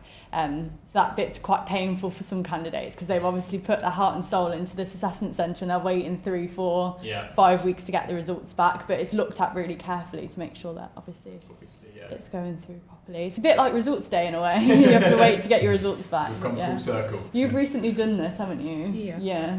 Amazing. And we're literally just coming to the end of our session here, guys. So one final question for you. We're going to keep it short and snappy. Why the West Midlands Police? That is a tongue twister. The second biggest city, so one of the biggest forces. Diverse community, diverse people. Every day is different. You'll never regret it. Amazing. I think the same as well. So many different people to meet. It's just great. Like, there's not really much else I could say. There's a lot that you'll deal with, and some of it will be really, really funny. And you have a story to go back to the station with. But yeah, there's always different people to talk to, different people to meet. So yeah, amazing. It's really good. I just think the opportunities and the support are endless. We've got a lot of competition with the police forces and things like that, but second largest police force, amazing amount of opportunities, and it's just like a family as well. Amazing. Well, thank you so much, guys, for your time today. I really, really appreciate it, and thank you to our audience. If you have any more questions for the West Midlands Police or any of our employers today, please make sure to find them in the chat and we'll get back to you when we can. Up next, Harry's going to be joined in the studio by the Royal Navy and taking a look at all of the opportunities they have on offer, so stay tuned and don't go away.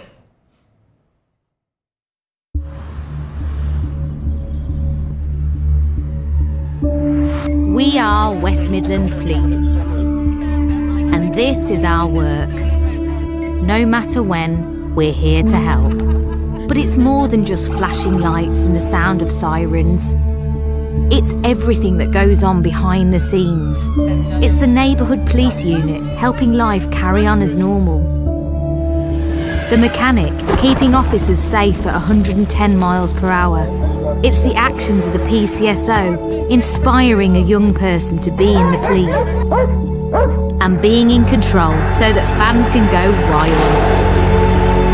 Our work is providing a witness with the strength they need to make it through court, giving people protection even when they're too afraid to ask for it, and always being there for the most vulnerable in our community.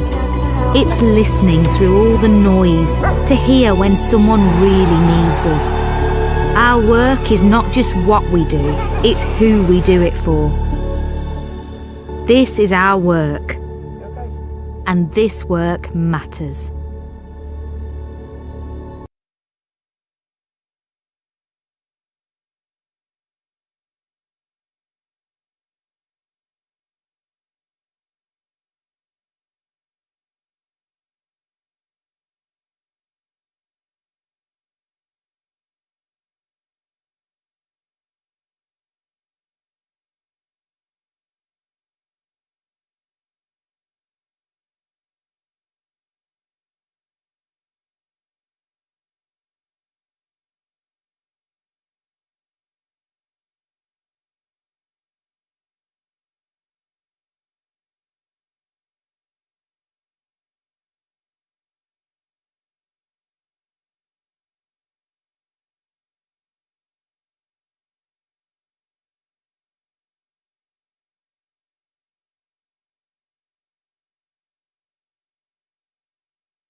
Hello and welcome back to What Now, your A-Level Results Day show, hosted by Not Going to University.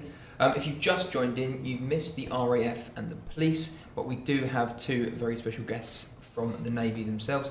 You can find it on YouTube after it airs on demand anytime you'd like. But now we're joined by Warrant Officer Al Fuller and Petty Officer Mick Bell. Nice to meet you guys. Can you just introduce yourself to who you are and what you do?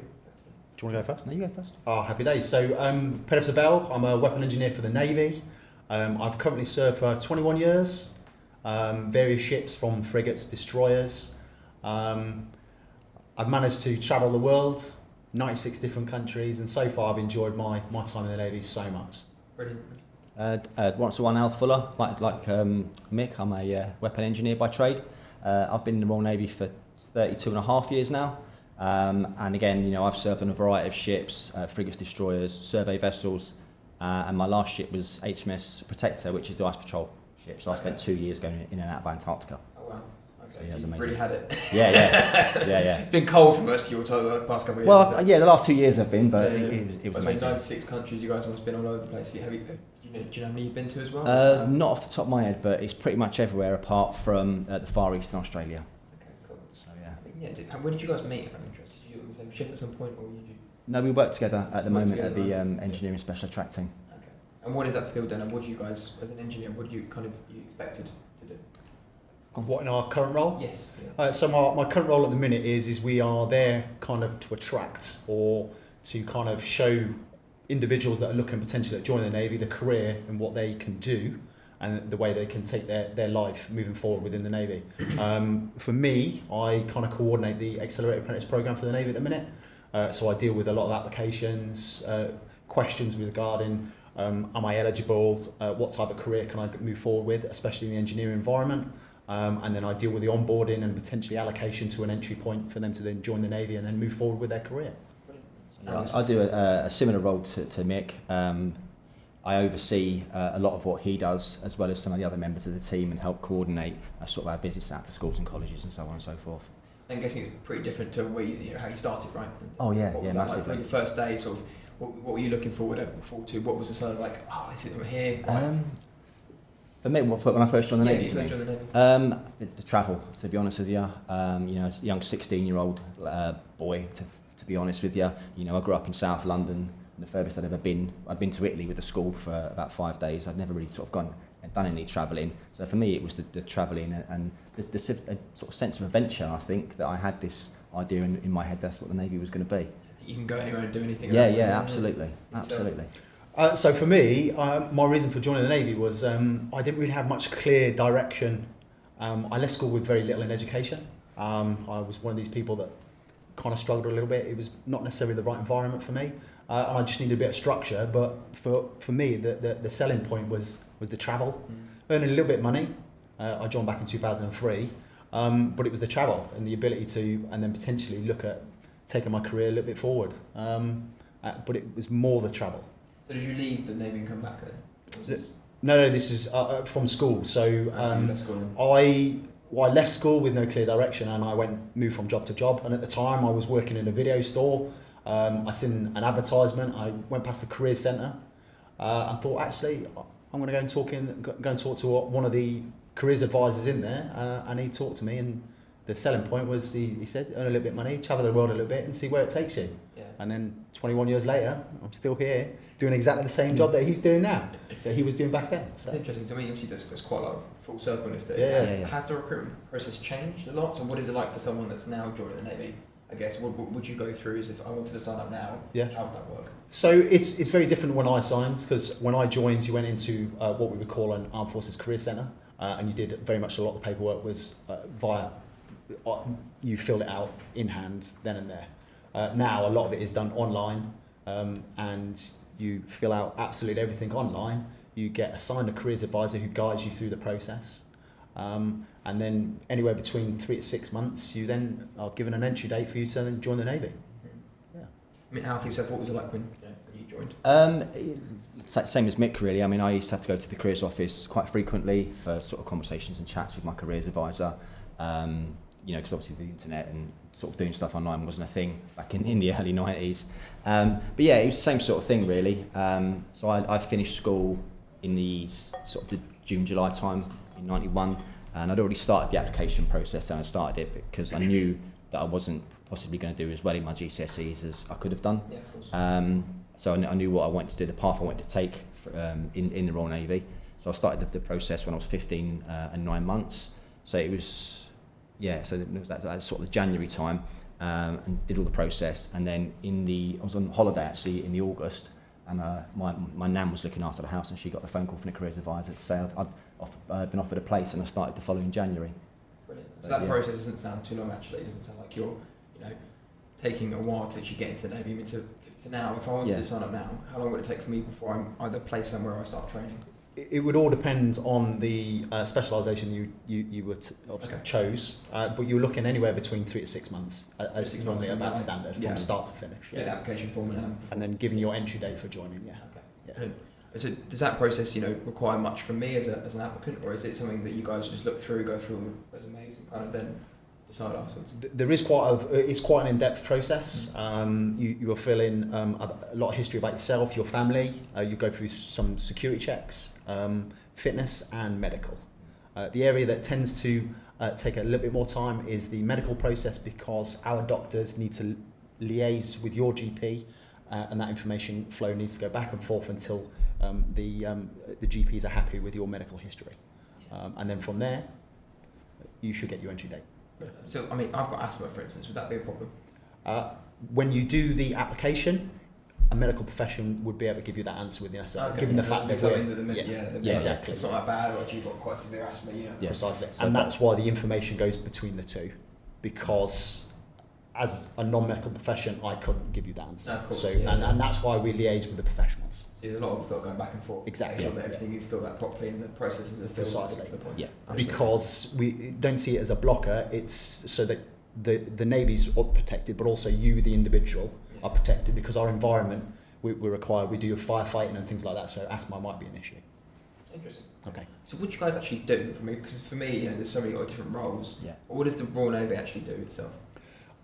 So the Navy itself, one of its main things, everyone might think military with air for conflict and things like that, and we do deal with conflict when it arises, but our main is there to protect the economy, and one of our biggest drivers is humanitarian aid. So for instance, what kind of humanitarian aid? So back in 2018, I think it was, Hurricane Irma basically ripped through the Caribbean. I was on HMS Ocean at the time. We were sort of deployed. We were on our way into Crete, and we got turned around, steamed back to Gib. We spent 2 days in Gibraltar, taking on a load of stores, and then we went straight back across the Atlantic to do about 8 weeks in the Caribbean, going around to some of the overseas territories, and just providing that initial sort of support to get you know, a little bit of infrastructure back up and running. And it sounds weird, but to get sort of runways and airports open, because then we can start flying in far more support. So that sort of initial humanitarian aid is a big part of what we do. Yeah, that's amazing, for instance, because, you know, in my head, I just thought I'm stuck on a boat for X amount of months, and then you know there might be something, like I said, might be a conflict you have to attend to, but actually stuff like that, which people don't see, is really, really good to know. Yeah, it is, and it's one of the more rewarding things that we do. But also, you know, we work a lot out in the Caribbean with the US Coast Guard doing counter-narcotics operations. We've been involved in anti-piracy operations sort of around west coast of Africa and things like that. So yeah. Yeah, there's any sort of stuff that you remember being involved in that was actually quite rewarding as well? So I've done hurricane relief in the Caribbean. I've done the counter drugs in the Caribbean as well, and I've also been to helped out when we've gone down west coast of Africa, gone in and rebuilt schools, clean drinking water, provide them with electricity and things like that. And then quite a few of my colleagues have helped out when the I think the earthquake that hit was it Turkey or Egypt a couple of years back. So, yeah, they went in there, and we've also got ships like our hospital ships that go out and help with the Ebola crisis and things like that as well. Yes, the UK Navy are everywhere, and not just on the side of the ports going, where something's going to happen soon. I think sometimes you can think about the military as in we're there very heavily involved in conflict. A lot of our stuff, our day-to-day running is providing a presence, protecting the economy, and humanitarian aid is a big driver. We are heavily involved in that. We touched on so I guess doing that you could be quite fit, right? You could be able to do it. Yeah. What is the process for that? How fit would you have to be? I mean, I'm an athlete, or am I sort of like, you know, just starting out of school? You have to have a good level of fitness, you know, to pass your sort of pre-joining fitness test. So we expect everyone to be at a base standard, but then during your basic training, we will then take your base standard of phys to a whole nother level. You know, because ultimately being on a ship is quite a rigorous, you know, sort of place to work. You know, it's not like a cruise ship. Ships move around quite a lot. There's quite a bit of heavy lifting and moving and stuff like that. So we do expect our sailors across the board to have like a decent standard of fitness, and we all have to sort of pass a fitness test every year. Okay, so it's maintained yearly, so you have to hit that every year. Do you guys still have to do that now? Yeah, I did mine 2 days ago. Yeah, and so are you currently on, was this kind of what you do now, was part of your services, you still have to be because we're still full-time regulars, Yeah. so all of the fitness test and all that sort of stuff, we still have to maintain that level, because at any point we could be moved out of this job and sent back to sea, or you know, anywhere in the world. Obviously wherever you needed. So Exactly that, yeah. Makes sense. Is the bleep test involved? Because I remember that at school and I hated that test. It's just being phased out Just for being us, phased and we're out. going to a more strength-based test, which is actually better, and I'd like to say I did it 2 days ago, and it represents more of the things you would do on board, because actually on a ship you don't run. You're not running back and forth. Funny enough. For any emergency, you just walk briskly. There is no running on so board. actually it's moving to like a strength training base. Yeah. Makes a lot of sense. Like, see, It's way better. You're moving stuff, but Exactly. Also it's brilliant cardio. So. Yeah. Is that involved? No one likes cardio. No one likes cardio. I couldn't do it myself. But we're going to take a quick break right now. In the meantime, if you do fancy an apprenticeship in the Royal Navy itself, take a look at this.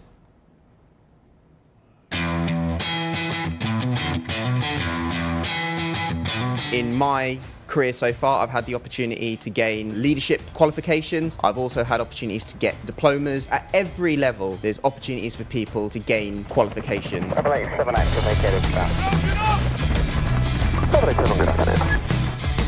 If you didn't do so well at school, you're not academically inclined, don't worry, it's a team effort to get you to the level. If perhaps you're away at sea and you want to spend a bit more time on a particular subject, get GCSEs or A-levels, we can work with you in the education centre to get you those qualifications. I know people who have done GCSEs at sea as well.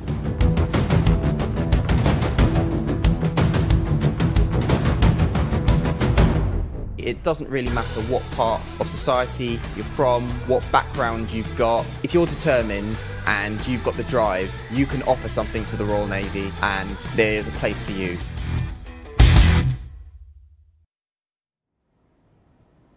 Brilliant. So if you did look at that, you do want to apply, there is obviously places you can go, the Navy website being one of them. We've mentioned quite a lot of travelling, actually. I'm quite interested. How long are you guys away for? Because do you get homesick? Is that an error of it? Or It does happen. When I first joined, I was desperately homesick for the first few weeks, and I spoke to my divisional sort of senior 8, and sort of the first thing he said to me was, "How often do you ring home?" I said, "Every night." He's like, "Stop that." He said, "Once or twice a week. Just do it then."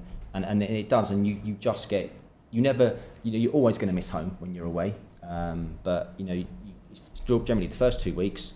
And then you get into the routine, and and you start getting your port visits and all that sort of stuff, and life is great. And then you find the last couple of weeks, time just seems to stand still completely, and it's just those last couple of weeks. But sort of from time for being away, it can be anything from a week or 2 weeks up to a sort of 7-8 month deployment, really, just depending on what your ship's program is and what's going on in the world. I guess you can be deployed for even longer than 10 to 8 months, can you? Or is that something that kind of max before you're required to? The longest I've done is 10 months. Okay. That was back in 2007, and we did. I was on HMS Roebuck, and we were a mine countermeasures control command platform. Working with the standing NATO mine group, and we did the Black Sea. Sorry, not the Black Sea, the Baltic and the Mediterranean. So it was quite stressful from being away for that time. I had a couple of young kids at the time.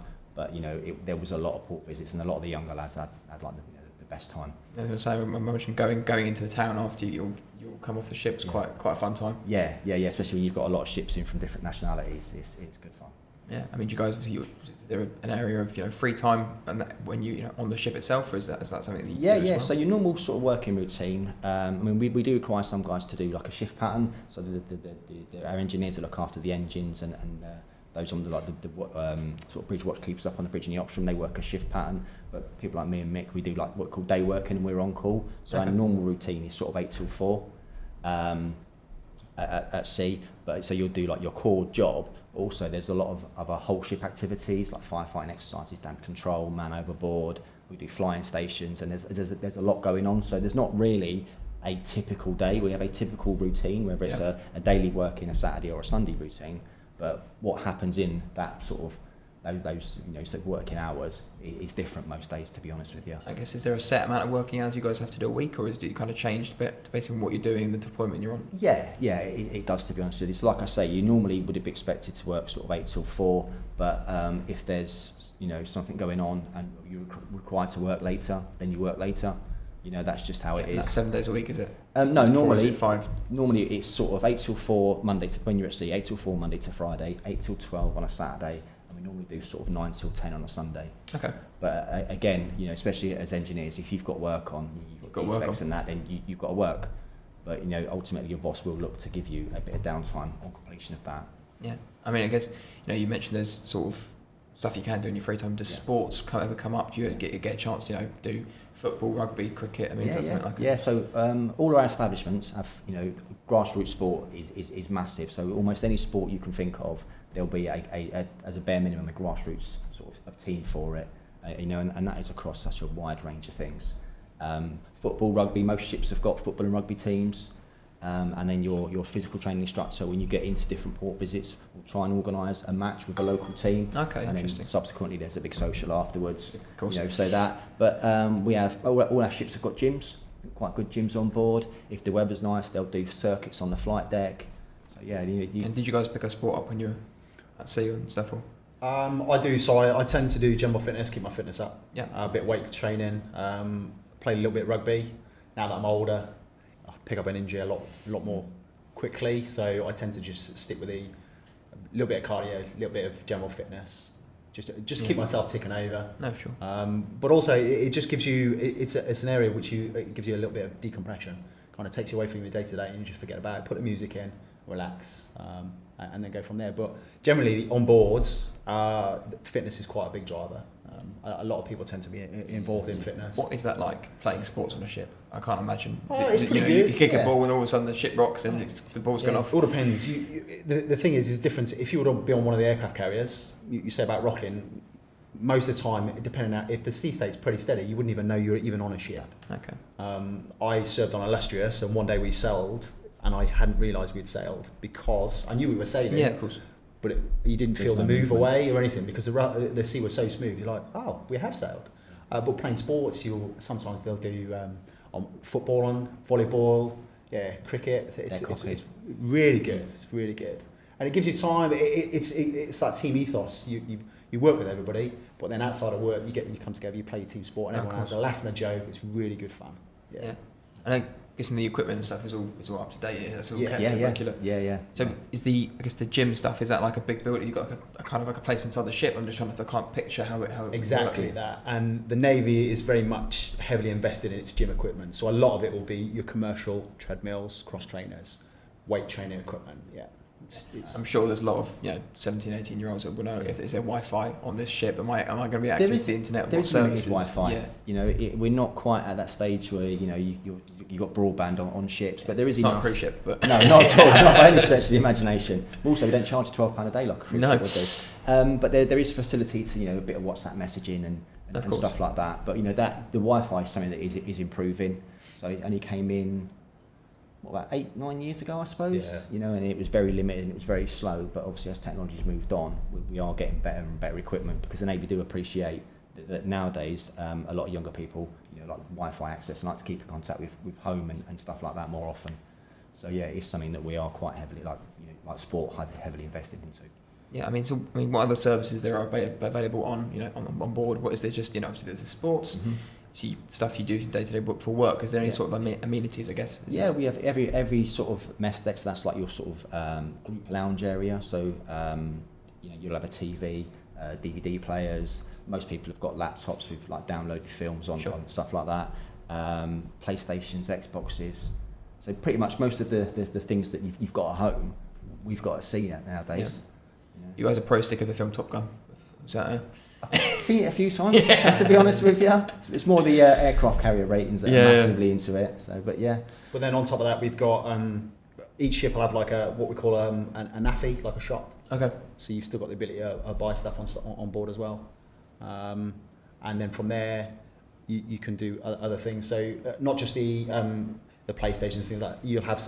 When we go away, we'll take somebody that can teach education. So you can if you've struggled with GCSEs and want to look to improve there, you can look at doing the GCSEs, A levels. A lot of the engineers, because we're degree qualified engineers, we can teach the maths and physics side of things as well. And then not just that, the Navy will invest money either partly through enhanced learning credits that you can potentially, while you're away, is look to study a degree on the side as well through Open University or distance learning. Yeah. The Navy invests a lot of money in supplementing you and supporting you through education. Yeah. That's another thing. And we chatted off camera as well, and you guys told me about the length and breadth of training there is available as you got the ranks. Yeah. And so it's nice to know that you've got that scope as well, because I mean I'm quite driven as a person, so to know that I'd be able to do that and have all that training is quite nice for me anyway. But yeah.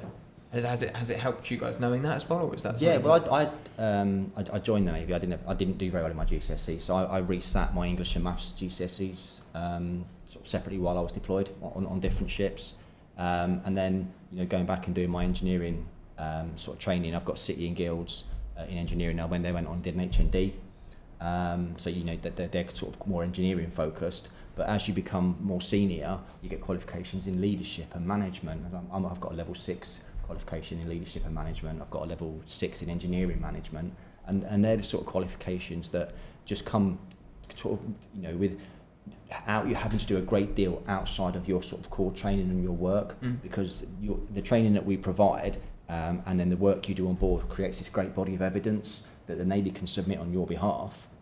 And then the sort of academic institutes look at it and go, yeah, definitely, you've achieved that and more. And so there's quite a lot of qualifications. So when you do leave, you've got all that sort of evidence and stuff as well. That's one of the best things is the Navy supports you throughout your career, and then everything that you learn and gain within the Navy is transferable for when you leave.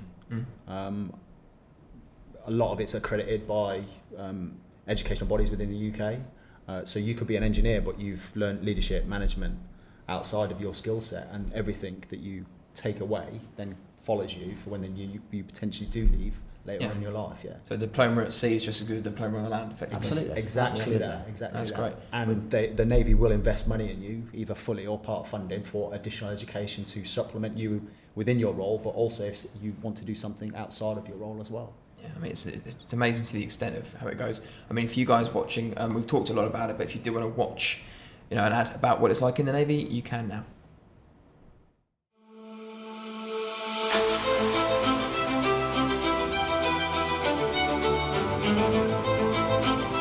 I've been to over 50 different countries with the Navy. So I've been to Qatar, Bahrain, Oman, Cyprus. I was in Japan in 2018, which was a real highlight.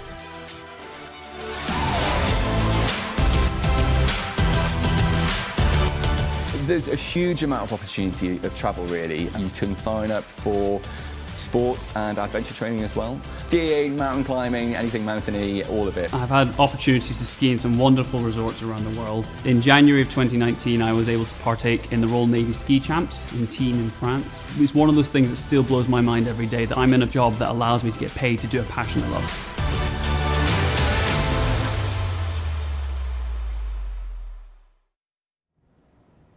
I'm interested, and we touched on it a bit, but the diplomas and stuff. But what qualifications can you get from being in the Navy as well?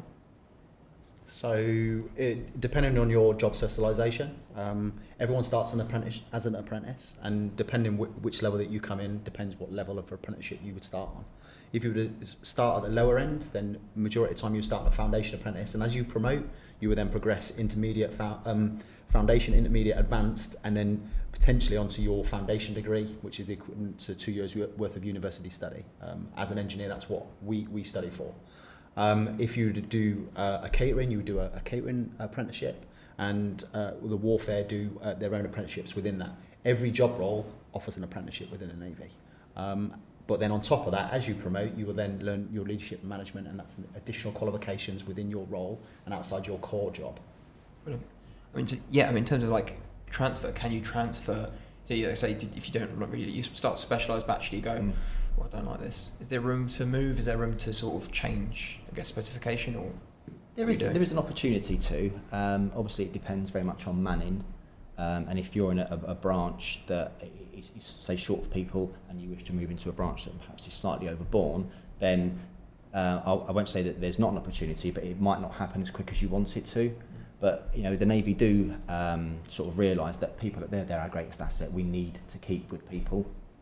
So whilst we will do our utmost to move you from one role to another, it might not happen as quickly as perhaps you want it to. Yeah. So there has to be a little bit of give and take. You've got, like, it's a big organisation. There's a lot of people. If you do want to move and you don't enjoy it, well, then you might not be able to just when you want to, but actually you can possibly down the line. Possibly later on. And you are sort of helped to manage along with Yeah, that as well. yeah, So you're not just kind of left in the dark. Like if I said I wanted to jump ship, or I don't know, you guys would have to help or guide me along there before you know that actually happens. And with the reserves as well, how does that work? How would you sort of, if I wanted to try the Navy, I don't know, could I sign up for the reserves and then can I go into the Navy full time from there, or? So we do have the Naval Reserves, so that is the part-time, and you can move from the reserves into the full-time once you enjoy it. The Naval Reserves is done alongside your current employer, and you released a certain amount of days per year as a Naval Reserve to come in and see what it's about and do your job as a Naval Reserve. What we also offer as part of the application process is Royal Navy Look at Life course, where you come down and you experience the Navy for, I think it's about 2-3 days, isn't it? 3 days. 3 Cool. days, Yeah. and you come in and we take you on a ship.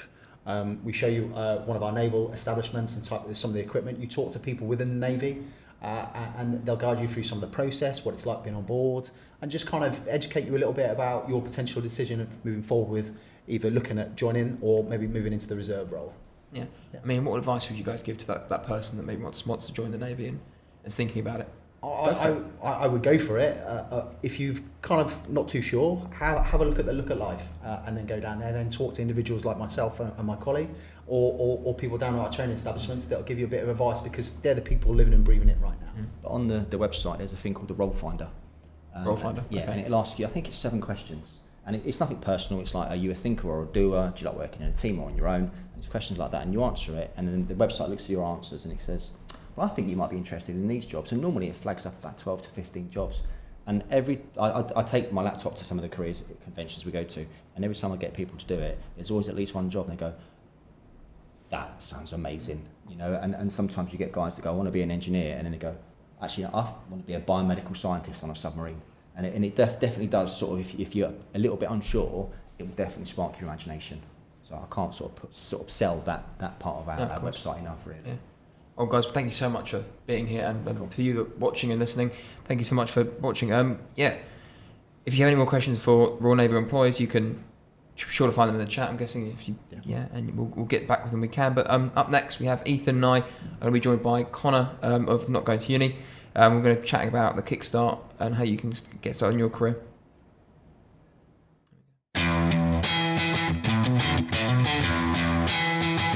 In my career so far, I've had the opportunity to gain leadership qualifications. I've also had opportunities to get diplomas. At every level, there's opportunities for people to gain qualifications.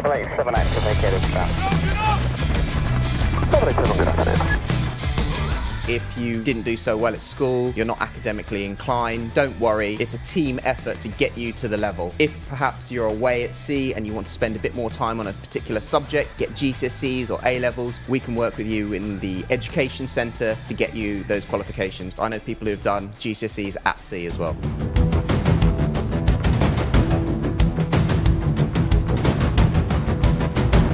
It doesn't really matter what part of society you're from, what background you've got. If you're determined and you've got the drive, you can offer something to the Royal Navy, and there's a place for you.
Hello and welcome back to What Now, your A-Level Results Day show brought to you by Not Going to Uni. If you've just joining in, you've missed the RAF, the police, and also the Navy, but you've got our lovely Connor here, who's we're gonna talk through what our experience and what you can get out of starting and kickstart your career. But yeah. If you have missed any of those chats up to now, you can watch them on demand on YouTube when the live stream has ended. So we've spoken to a bunch of employers and we're now joined in the studio, as Harry said, by Not Going to Uni's own Connor Cotton. Welcome, Connor. Thank you. For the next half an hour, we're going to be sitting here chatting about how you can kickstart your career today, some key tips and a few stories of our own that might help to inspire you if you are applying today. Great. Yeah, and if you're watching on YouTube, our chat window is open and live. So if you do have any questions, fire them through on there. We'll try to answer them in here, or we'll chat itself. So yeah, cool. Right. Well, I guess we'll just start off with how you started and how you got to where you are today. Yeah. Well, definitely not where I intended to end up. So like a number of people getting their results today. The end goal might not seem very clear. You might not be sure of what path to take, and that's absolutely fine. I guarantee you that was 100% myself. When I got my results, I was certain I was going down a sport career, had a job lined up, all of this, and I can guarantee you I'm not doing that right now. You have an ankle injury, did you, that stopped you going pro? Was that not there? I had trials of Man City. Yeah. All of that. No, I thought... When I was in sixth form, I actually did all my university offers as well. Got my university offers. I did my university application. So there was a point where I was certain I was going to university as well. So I've kind of had that whole going to university. Oh, actually, no, I'm not going to reject all my offers. So I had that whole process, which there will probably 100% be a number of people doing that today who go, I'm actually still not sure whether I want to do the university route. So that's all right. I'm still not sure. And you're at university, so is it? I don't think anyone is. I think people get like at the age of 40 are sometimes doing jobs and they're like, do I really want to do this? And they have that conundrum all the time. It's called a midlife crisis for it. Exactly. Get to 40, you either buy a red sports car or you quit your job. That's the only two Or options. you go big and you do both. Buy a Porsche and quit your job in finance and pursue a life on a farm. Go and live in a farm in the middle of nowhere. But that's the thing, and I think we don't talk about enough that that's okay. Mm-hmm. It's okay to not know, and it's okay to maybe take a couple of pathways. There'll be young people getting their results right now or today who it's okay to go and try a couple of different things. It's okay to go and say, right, I'm going to go and spend 4 years doing this, and then I'm going to go here, and then I'm going to go there, and I'm going to do a bit of bouncing around. Young people, especially Gen Z, are seen way more now as career hoppers. Millennials definitely sat and stayed in their roles for longer. Whereas I think Gen Z are way more open to hopping around and progressing, and I think employers need to obviously appreciate that, and young people need to know that's okay. I think it's quite a lot to know. When I was in hospitality, I mean, it's a short example, but all my managers were, I guess, millennials, right? Yeah. And so I'm like, I want to get promoted. I want to, I'm trying to not be a waiter anymore. I quite like to be a manager. So I had to hop jobs. I had to move from being a waiter to managing a restaurant in different places, and that was the only option for me. And I think it can feel like that for people our age, and I think communication is a huge thing. Yeah. If you are in a business or a corporate office and you want to progress, I think just talk, I guess, would be something that you do. You got to, and it's no bad thing. I think, people will see, I think we used to see career hopping as a bad thing, and if a CV came with lots of different jobs on it, people would go, ooh, that's not a great CV, put that in the do not contact pile. Whereas I think now people are going, oh, actually, cool, life experience. They've been there, they've done a gap year, they've done this, they've done that. And I think that's another really interesting thing for young people today, is that it's not just about apprenticeships. We as a nation are our own worst nightmare, where we say it's university via apprenticeships. It's absolutely not verse for a start, because what's right for one person isn't right for the other, and they're both viable options. We're not against university, remember. We're filming this at university. But there's a whole pillar in the middle, like, skills boot camps with companies like Generation UK, you would have seen on VTs, like, obviously apprenticeships, first year jobs, which what I did, where you don't need to go into that pathway. Higher tech qualifications, there's so much more out there. So it's really important that young people today look at all those pathways. Do they go and do a gap year? Yeah. You don't be afraid to put your life on hold until you figure it out. Yeah, especially when you're the age you are and you hopefully have less liabilities. You're definitely not paying a mortgage, I'd assume. If you are, you're doing well enough for yourself not to worry about it. If you're paying a mortgage and all that good stuff, then don't listen to me. If you're 18 and paying your own mortgage, you've got it sorted out. Yeah, you're absolutely probably not fine. watching this either. So. Exactly, but if not, take those life opportunities. Take that chance to have those experiences, and that's going to mould you into the person you become. And take the next step after that. 100%. I think one of the reasons that it's really interesting that we're all sat here in the room is because if you look at our 3 paths, they look very different. Yeah. So I know that we touched on, obviously, Harry leaving school and starting a business straight away. We've touched on me, obviously, joining my company and doing a degree apprenticeship literally from about the day I turned 18. Yeah. Can we actually spell out exactly what happened for you once you left school? Yeah. And now where you are? Yeah, so I had a job lined up for when I got my A-level results at a school, funny enough. So my dad was a PE teacher at a school in Potts Bar, and given I thought I was going down the sport route, they had a job in the PE department where he worked called PE technician, dog's body. is the technical term. But allowed me to coach, some of their teams, allowed me to support with PE lessons and so on and so forth. I got about 6 months into the job and realised that I was quite money motivated and the money was quite frankly pretty awful. And I realised that obviously earning money was a big driver of mine. So I started looking at opportunities. And I did 2 very simultaneous things. I applied for a job at a company called Not Going to Uni as a digital media sales exec. Never heard of them. Not heard of them. So I applied as a job as a digital media sales exec. Everyone I know is sales, really, you're going to get live. So I was like, cool, yeah, I'll apply for that. Sounds good. It was purely because I saw the word media and I'd studied media studies. So being the 18, 19-year-old self, I was like, that correlates. Pretty sure that correlates. You can put A and B together and you can get media studies sounds pretty similar. I might be okay at this, yeah. Yeah, so I applied for that, and then also booked a lad's holiday for a week. And I said to myself, I need to somehow get a job by this lad's holiday so that because you obviously can't take time out of a school during term time, can you? So I was like, I have to get another job. So I sort of set myself this whole goal that was going to be my bridging week. If I got another job, I'd go on this holiday and blah, blah, blah, blah. So lined up the job at Not Going to Uni, got the job and went into the world of sales. And that's when I fell in love with sort of business and this idea of growing something, moving my way through sort of different areas of a business as well, not just sales. So I grew my career at Not Going to Uni, working with the sales team. And then I went and worked at a startup in this early career space still, because a lot of people are saying to me, if you really want to get an understanding of business on the whole, best thing you can do is go and work in a startup. And it's great advice for anyone listening as well. If they're interested in business on the whole, starting a business or progressing through the ranks within a business or learning about sales, things like that, marketing, startups are a great place to learn because I was sat in an office where the 2 founders were like this around a desk with me. So I was able to listen and absorb everything from them. Which then put me on the right stead for obviously coming back to Not Going to Uni a couple of years ago to eventually take over as MD. So it's certainly not the path I ever set out for. And I think that's the thing I want to reiterate. When I was 16, 17, 18, did not envision this path.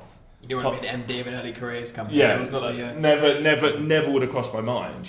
Never would have even considered it. And I think there's a lesson there in terms of sometimes you do not actually know. You could be so set on a path, and I'm sure you both have at times, that this is what I'm going to do. Then something lands on your desk, lands in front of you, and you think, oh, actually, I'm going to go down that route. Yeah.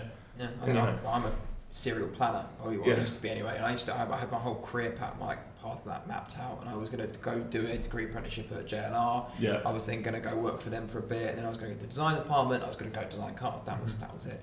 And then you get to A levels and they pull the course out from beneath you, and you're like, I've got no plan now. Yeah. And then you have to learn to be agile. Yeah, exactly. You have to learn. I sort of forced myself to be a bit agile by booking that holiday during term time, and going, well, I'm gonna have to get something. Something's gonna have to happen. Something's gonna have to happen in the meantime. But that's okay. Sometimes you need to allow life to just happen. And ride with some of those flows, because you don't know. Look, who's to say I'm going to be working in businesses for the rest of my career? In 10 years' time, I could be on a farm in the mountain, like one of you said earlier. I could be. The only way to do it. Could be recreating Farming Simulator. You know, I don't actually know. That's the thing, and like that's okay. Actually, that's absolutely fine. And I think we need to push that more as well. 100%. This isn't a question that's particularly going to go anywhere, but where did you go on that last holiday, and did you actually end up going? I did. We went to Benidorm. Nice. It was pretty good. It was pretty good. I've done Benidorm once and once only because it took the life out of me, but it was really good. You've done it now, so you can say you've been to Benidorm. Ticked off the list. And done the whole thing. It's ticked off the list. Still on my bucket list. So, we spoke there about your like agility and working in a startup, which obviously we've got someone sitting here who is at the moment starting a company. Yeah. So we've spoken, Harry, a little bit about your grades, and you didn't necessarily hit where you wanted to. Yeah. And that's what forced you into this kind of financial freedom agility piece. Yeah, of course. What is it that you really enjoy about being in a startup? And do you think that, like Connor said, it is a really good experience for you to know and learn everything? Yeah, I think it teaches you a lot about yourself, right? It teaches you a lot about what you're good at, what you're not good at, what you can get done, what you need help with. Like, for instance, I thought I'd be really good at admin and helping myself. I'm answering emails. I'll do it once a day, and that'll be me like remembering to do it. That's not what I thought you would say. Of all of the things to be good at, admin was not the one that I thought. I thought I'd be great at it, because remember, I always used to plan stuff, so I thought I'd be great at the planning things. But actually, I found out that I'm much better at sort of like selling the company and actually talking to people and doing that side of things. And that is where I get energy. And I think that is important to look at if you are going to start a business, or you're going to look at doing something for yourself. Is what gives you energy. Because you don't want to be going to work every day and being life sucked out of you, and you're like, I hate this, I don't want to do this, I need to change. I've done that before. Obviously the car club is what I'm doing now, but I've started other stuff. I started a pizza making thing. I tried to do a subscription for stationery for people leaving university and starting A-levels. Again, I don't like stationery. It turns out pencils and pens don't interest me at all. Really? No. That's not my favourite thing in the world. That's not your dream. Yeah. I'm pretty sure we saw a vision board at one point. It was full of selling rulers. pens and pencils. He's actually got pocket protect underneath that jumper. I have. Pen for everything. I think that's it. You do learn a lot about yourself. I think if you are going to try it, don't be afraid to fail. Because like I said, I started on this path when I was 20. I don't have any massive responsibilities. I don't have a kid. I'm not paying a mortgage. So I can afford to fail. And I think doing that and working at a startup is a great thing. I wish I would. I'm thinking about maybe looking at bringing a co-founder on. Yeah. Because it's to the point now where I'm like, right, I can only do so much. I don't have so much time. I'm sure, Connor, yourself, when you look at time management, something you realise you need people in certain areas to do jobs. You got to know when you need to, put an expert in an expert's role instead of trying to. Okay, I'm going to spin this plate and this plate and this plate and this plate and try and do it all myself. That's impossible. I think the interesting thing you said there is about like the amount of things you've tried and quote unquote failed with. I failed a lot. That kind of links in what we were talking about like sometimes you need to try a few things. And look at the most successful companies sometimes have come from like a multitude of failures. Oh, this hasn't worked, that hasn't worked, and all of a sudden you strike gold. And it's the same whether it's someone watching this one start up and do their own thing or a job. They might fail a couple of times, but then all of a sudden they strike gold and go, right, this is where I feel fulfilled, this is where I want to progress a career. So it correlates. I think there's so much correlation there between that idea of starting a business, doing a job, all those correlate really nicely. You're learning skills for the first time, right? You're going out into the world of work and figuring out what you enjoy. Yeah, exactly. Whether it's pens and pencils, whether it's admin, whether it's this, whether it's that. Pens and pencils. Got the style of his favourite topic of speech. This life's changed. Can we talk stationery for the rest of the So I really love compasses. What's your favourite item of stationery? Like one of them rulers, but it has the calculator built in. Oh, great idea. I wish we had one of them. Yeah. We need one of them. Not going to uni sponsored. Completely pulling it away from stationery. I mean, anything you guys regret from where you are now? You look back and go, I wish I could change that, because there's a few things I've got, but... What would you say? Well, I mean, for instance, I wouldn't go into a job for sales, personally. Because I started off in hospitality sales. They're great things, right? Yeah. But if it's not for you, quit. But yeah, so I regret not quitting earlier, I guess, would be one of those things. Yeah. God, that's such a fully loaded question. What do I think for me it would be, I don't feel like I question enough. I feel like I've become, I've got to a point in my role at the moment where I feel very comfortable, and that in itself makes me uncomfortable. Yeah, I know exactly what you mean. I feel like I'm becoming complacent and doing things because I know they have to be done, but I'm not necessarily questioning why or questioning what impact this is going to have when it gets laddered down to me. Because like we were talking about earlier, you can turn everything into a learning experience, and without being prepared to ask those questions and potentially push back on them and then failing, you're not learning. So I feel like I have things maybe land across my desk and I go, you know what, I'm an apprentice, it's landed on my desk, I'm just going to do it. Whereas actually I should be, hold on, I'm an apprentice, I'm here to learn, I'm here to question, I'm here to progress. So I feel like I'm probably getting a little bit complacent. I feel very different to both of you guys. I was very lucky. I finished school and had a job lined up for me, and I went in and loved it straight away. Which is great. It's very rare. I feel like I've completely landed on my feet, but I now feel that I'm hitting that kind of uncomfortable stage where I'm too comfortable. Exactly. And this is the point with lots of other people where they would potentially jump ship and go and work somewhere else. But because I'm doing my apprenticeship and I've still got a year left of my degree, I don't want to say I feel stuck, because if anybody's watching, I don't. He's loving his job, he'll never change, and he's actually going to pursue his career to the full nines. And he's definitely not going to sell stationery. No. Exactly. But if you want, I've got a business plan for you. But yeah, that's my biggest one, not questioning enough, I think. Do you know what? I think not trying enough outside of work.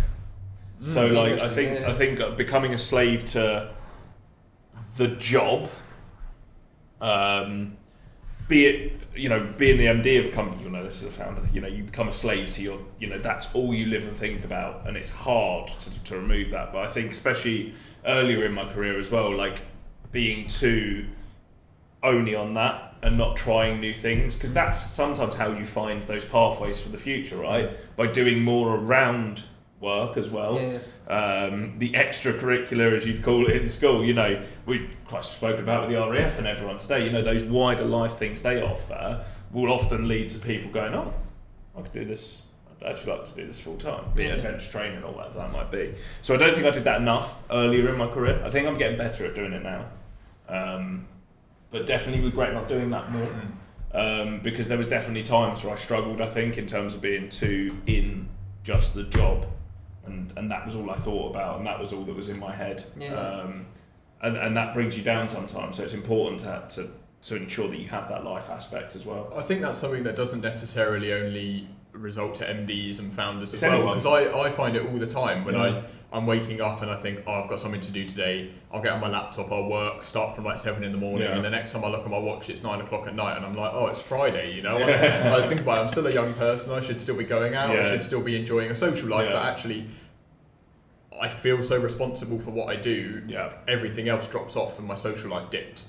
So you have to definitely make a real effort, conscious effort, because as well, I think I spoke about this in my session with the police. They said, you obviously police the streets, but we also have to police ourselves. And if we're not looking after ourselves and not recuperating in the right way, the next day we're not going to be able to put our best in. I think that equates, like you said, it doesn't matter on job. Whether you're a fresh apprentice in, whether you're a first year jobber, whether you're 25 years in your career, I definitely didn't do that enough. And like I said, I'm getting better at it.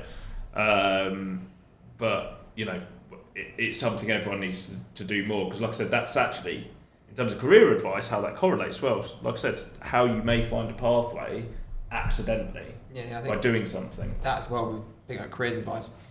If you don't know and you're asking yourself like, what now, like that question, just try something. I think that's a good point, right? If you don't think, and analyse every option, do all of that. I'd just say pick something. If you've got an idea or anything you might like something, right? I think it goes back to what we said about failing earlier. If you don't know what now, just try something. You can quit. You're not stuck. think it's another thing. You know, if you feel stuck, you can quit, right? Yeah. If you like, there's no way out, and I'm going to be doing this the rest of my life. I'm going to be 50 years old, still working in marketing, and that felt personal. No. Sorry, 50 years old, still working, not going to uni. But but you do have autonomy of your life as much. It doesn't feel like you do. Yeah. Like that's something I've quit so many things. Yeah. You can't tell. But yeah, I think you have to be open. I think we don't, you know. I think when we're sort of educating young people on their options, we don't talk, like I said at the start, we don't talk about that enough. That kind of, it's okay not to know. It's okay to try a couple of things.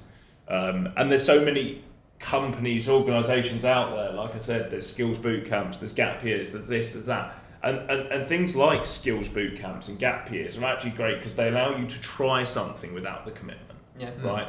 You know, whether it's Camp America for 6 weeks, whether it's a skills boot camp for 6 weeks, where it's like a structured training course, you know, that allows you to dip your toe in the water a little bit and try something before that full commitment. Because you might try an IT skills boot camp and go, whoa, not for me. Not what I thought. Coding is not for me. Can't be a bonk, sit my bum all day and do nothing. Yeah, and then you go, right, well that ticks off.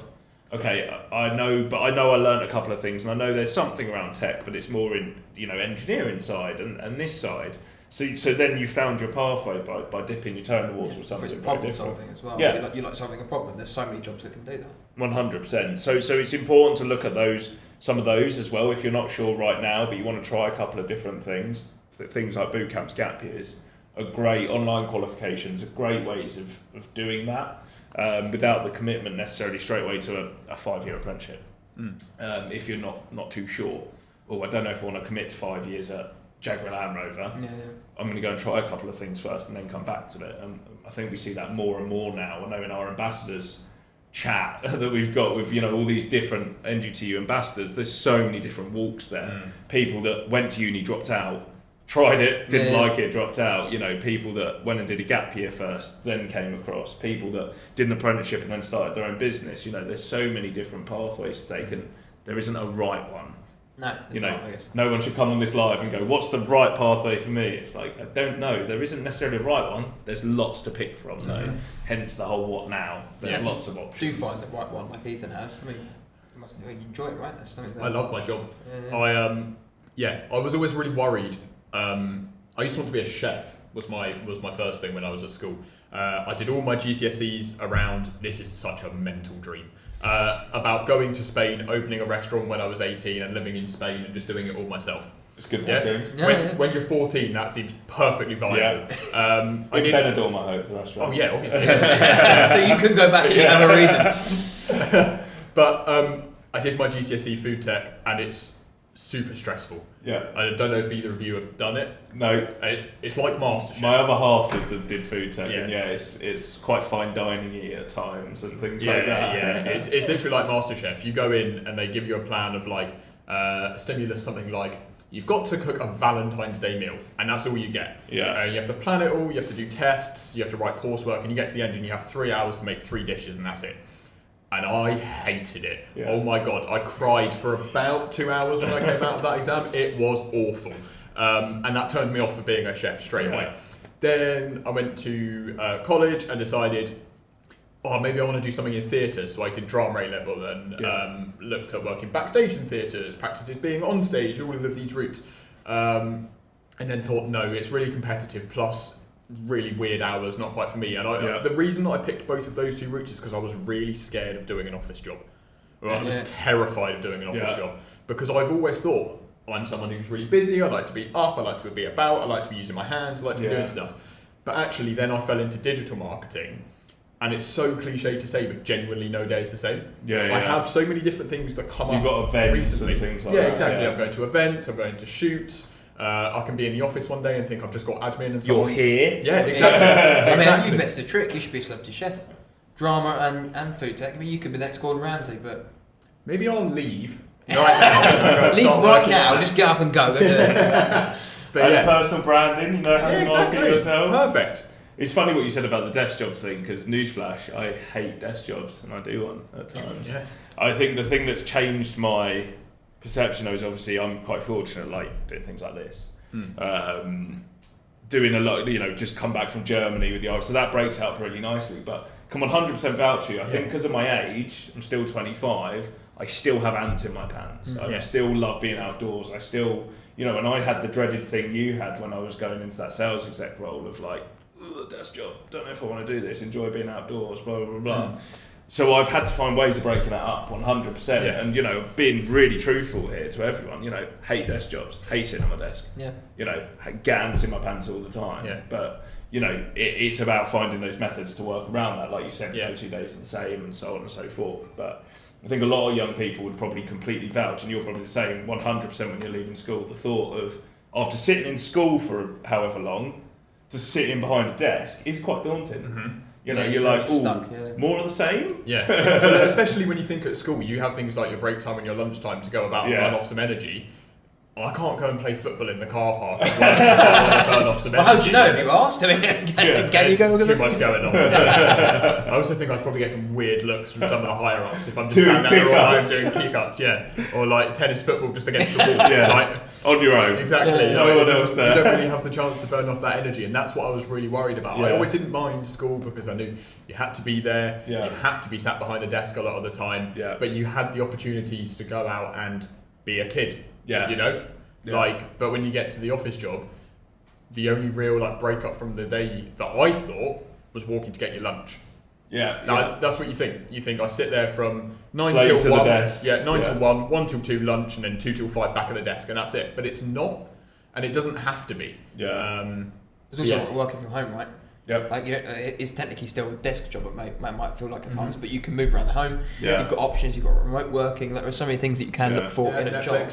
There might be a Netflix background Netflix, not actual Netflix. That's what I meant. I mean that's right. So even if you do find yourself in a desk job, there are options. That you can do part time. You can do part remote. So there are. You've got a lot more flexibility. Obviously, when COVID happened, things like that. Obviously, it's meant a lot of employers are probably more flexible. So obviously some are more flexible than others, 100%. So that's something to consider if you're a young person looking, and that's a key thing for you, is that flexibility. But it's funny. Literally, the moment you're talking about desk jobs, I was just laughing in my head. I'm just like, literally, 100% vouch for that. Still vouch for that, and probably will all the time, because I am very much like my fiance laughs at me all the time because I'll have a phone call on the phone and I'll literally pace around our house. I literally do, I walk up and down the stairs, I walk around the lounge, I walk around the dining, because I can't sit still. So I've had to find my own ways of burning that off. Not playing football in the house. Just doing kick-ups in the lounge. I've broken too many tellies, too many vases. Right, so we are actually coming towards the end of our time, but I think there's a few questions on here that I want to touch on, and Harry, feel free to jump in if you have any others. But some of the more kind of shorter questions that we wanted to ask. So one of them on here says, are we saying here today, don't go to uni?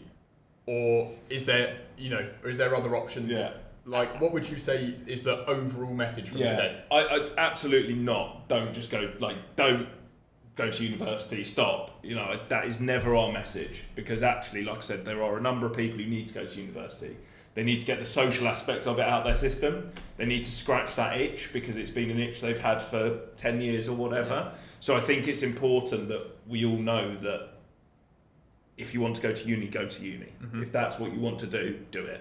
No one will stand in your way. Like I said, some people need to scratch that itch, be it an itch because they know they need it for their career, like medical, or because they want that social aspect, that moving away from home. People fail to forget, people forget a lot, that moving away from home thing for a lot of people. They've never done that before, so it's a huge thing going to university, because they get to do that for a period of time and experience that, being away from parents and so on. What our big thing is, look at all your options. We're here as a platform, not to say this is right, this is wrong. We're here as a platform to say, here's everything, make the most educated choice you can. We will give you the information, the opportunities across the board, across lots of different sectors. Make that most educated choice, whether that's university, whether that's an apprenticeship, or whether that's any of those things we discussed that are in the middle. Yeah, got a question about money actually, because this is the first time, if you don't work part-time, right, this is the first time you're going to get your job, or you're dealing with debt, or you're dealing, because when you're at university you're dealing with debt, or you're in an apprenticeship and you're dealing with a paycheck for the first time. Is, I guess, what would your advice be to those people that are dealing with their finances? Actually, how do I how do I become an adult? How do I pay tax? Yeah. Stuff like that. We actually Sorry, the T word. Sorry, I should have mentioned. Yeah. Actually, we did some videos with our ambassadors a couple of years ago around, funny enough, like dealing with that first paycheck. Like, what the hell does it mean? Yeah. You know, all the lines on it and this and that. What's PAYE? Yeah. What's going on? Who's been stealing all my money? I think one of the big things is obviously, you know, your first few paychecks, you're going to enjoy them. Let's face it. We all did. Yep. Our first few paychecks, we were like, yep. Free money, let's go. And then you realise you've worked for it and you're like, ooh, that's expensive. Yeah, no, that's one night out I'm not getting back for the month. Exactly. But there's loads of resources and handy information online. Like I said, we've got some as well around, you know, managing your first paychecks and what they mean. You know, one of the things I'm really proud of is I started saving quite early because I knew I wanted to, you know, eventually get a house and things like this that I've been able to do. So I started quite early. Unlike a lot of my friends who are now like, oh, I wish when you said you... Well, that's me. I'm not really saving. So I've tried to invest all the money I have back into the stuff, but which is kind of backfired. Because I'm being completely honest. I now look at my mates who are looking at getting mortgages and going, right, I'm not there, but different. I mean, it's important. It's getting that balance, and it's hard to find that balance. But that's where an individual needs to treat it as an individual. At the end of the day, like find that balance between, you know, maybe putting money aside for some specific goals. Might not be a house, could be a holiday, could be a car, could be this, could be holiday that. to Benidorm? Yeah. There you go. I mean, that'll probably be a lot of people who's watching. That's on their goal list. That's the next thing, right? And then you move on to the next one. And that's really important. So I think allowing yourself to enjoy yourself because, you know, you've got freedom. You're not asking mum and dad for 20 quid. You know, you've got the 20 quid. You've got the 20 quid. You know, so allow yourself to enjoy it a bit, 100%, because, you know, you're going to. Yeah. You're 18, fresh into the workplace. All of a sudden you've got money, especially when some of your mates are at uni and haven't. That's one of my favourite feelings is when you go out and they're like, oh, I can only afford just the 99p cheeseburger from McDonald's. And I'm like, whoa, I'm getting Big Mac 6 nuggets, I'm going and I'm having a McFlurry. Yeah, exactly. So yeah, like I said, loads of information online. We've got some on our YouTube channel as well. So it's well worth a watch to understand what might happen when you hit that first paycheck. And I think companies are getting better at giving them some of that financial education as well, especially to new recruits who are early in their career. Yeah, and I think we're just about running out of time, but I'm going to pose one last question for you. We've obviously got some people watching. Yep. Are we saying that this live stream is just for the people who didn't get the right results? Is that what this is for? Are we talking to those people like Harry who didn't necessarily get exactly what they wanted? I'm coming back at you. But didn't necessarily get what they want or what they needed to do what they wanted. Is that who we're appealing to? Absolutely not. I think, you know, it's open to anyone. There'll be some people today who've got great results and still don't know what they want to do. Yeah. You know, there'll be straight A's. You know, I promise you, there'll be straight A students who could walk into most, if not all, universities in the country and will be sat there going, but I do not want to go to university. Because their goal was getting good grades, right? That was their goal. Just because they got good grades doesn't mean they want. I think that's sometimes the misconception as well with apprenticeships. People think, oh, it's for those, kind of what your question is actually, those that didn't do well, they go down to an apprenticeship route, but that's absolutely not the case. No. You know, at the end of the day, for degree level apprenticeships, the entry requirements are degree entry requirements. So that alleviates that one for a start. But this is for anyone, regardless whether you've completely flunked your A levels and your BTECs, or whether you've overachieved, or somewhere in between. It's for absolutely everyone, and there is something for everyone. And I'm sure the RAF, the Navy, and the police would have spoken about that. There's so many entry routes available. Even if you've failed everything, there's an entry route for you. Also, how easy it is to get into those positions if you don't know what you're doing. And absolutely. Yeah, absolutely. And they're all great companies in the sense of showing you how there's one organisation with loads of pathways, and those zigzag pathways within the RAF, for example, could take you here, there, everywhere. Yeah. And goes back to what we said about trying lots of different things. Amazing. And I know I said that was the last one, but I want one more thing from both of you. Final piece of life advice to leave everyone watching with. Doesn't have to be career related. One piece of life advice. Don't support Leeds. No.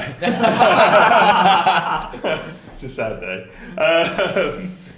I think the biggest thing is try something new every day if you can. You know, 100%. Whether that's in your career, whether that's in your personal life, whatever that might be. Because, like I said, those new experiences are what might open up a pathway for you you've never considered. Yeah, my bit of advice would be what did the younger you want, right? That because you speak about being that chef, right? Those are dreams, but those dreams can happen. Yeah. And I think if you get too crowded with life being an adult and stuff, you lose track of that. But actually, what did 7-year-old Connor and what did 7-year-old Ethan want, right? Yeah. And what did I want to do, right? I want Yeah. to work the cars. That's kind of what I'm doing. But yeah, what is your life advice? Mine would just be never take no for an answer. It would yes, some people say no to something but that doesn't necessarily always mean no, you absolutely cannot do it. It might mean you can't do it this way, you try another way. Yeah. If you really believe in something and someone says no, there's another way to do it, and I would definitely explore your options. If one door closes, another door opens. Exactly. Yeah, just because that employer said no to you doesn't mean you can't try something else. 100%. And get back there eventually. Oh yeah, 100%. But that is pretty much all we've got time for today. Huge thanks to everybody who was here today, those from the RAF, the Navy, the police, and obviously Connor. Yep. Thank you so much for being here today. Yeah, and if you do want to catch up on anything you may have missed, you can check YouTube and also the website as well. Not going to university. But yeah, I think that's everything. We really appreciate you tuning in today. Best of luck with whatever you decide, and well done to everybody who received your results today. And goodbye.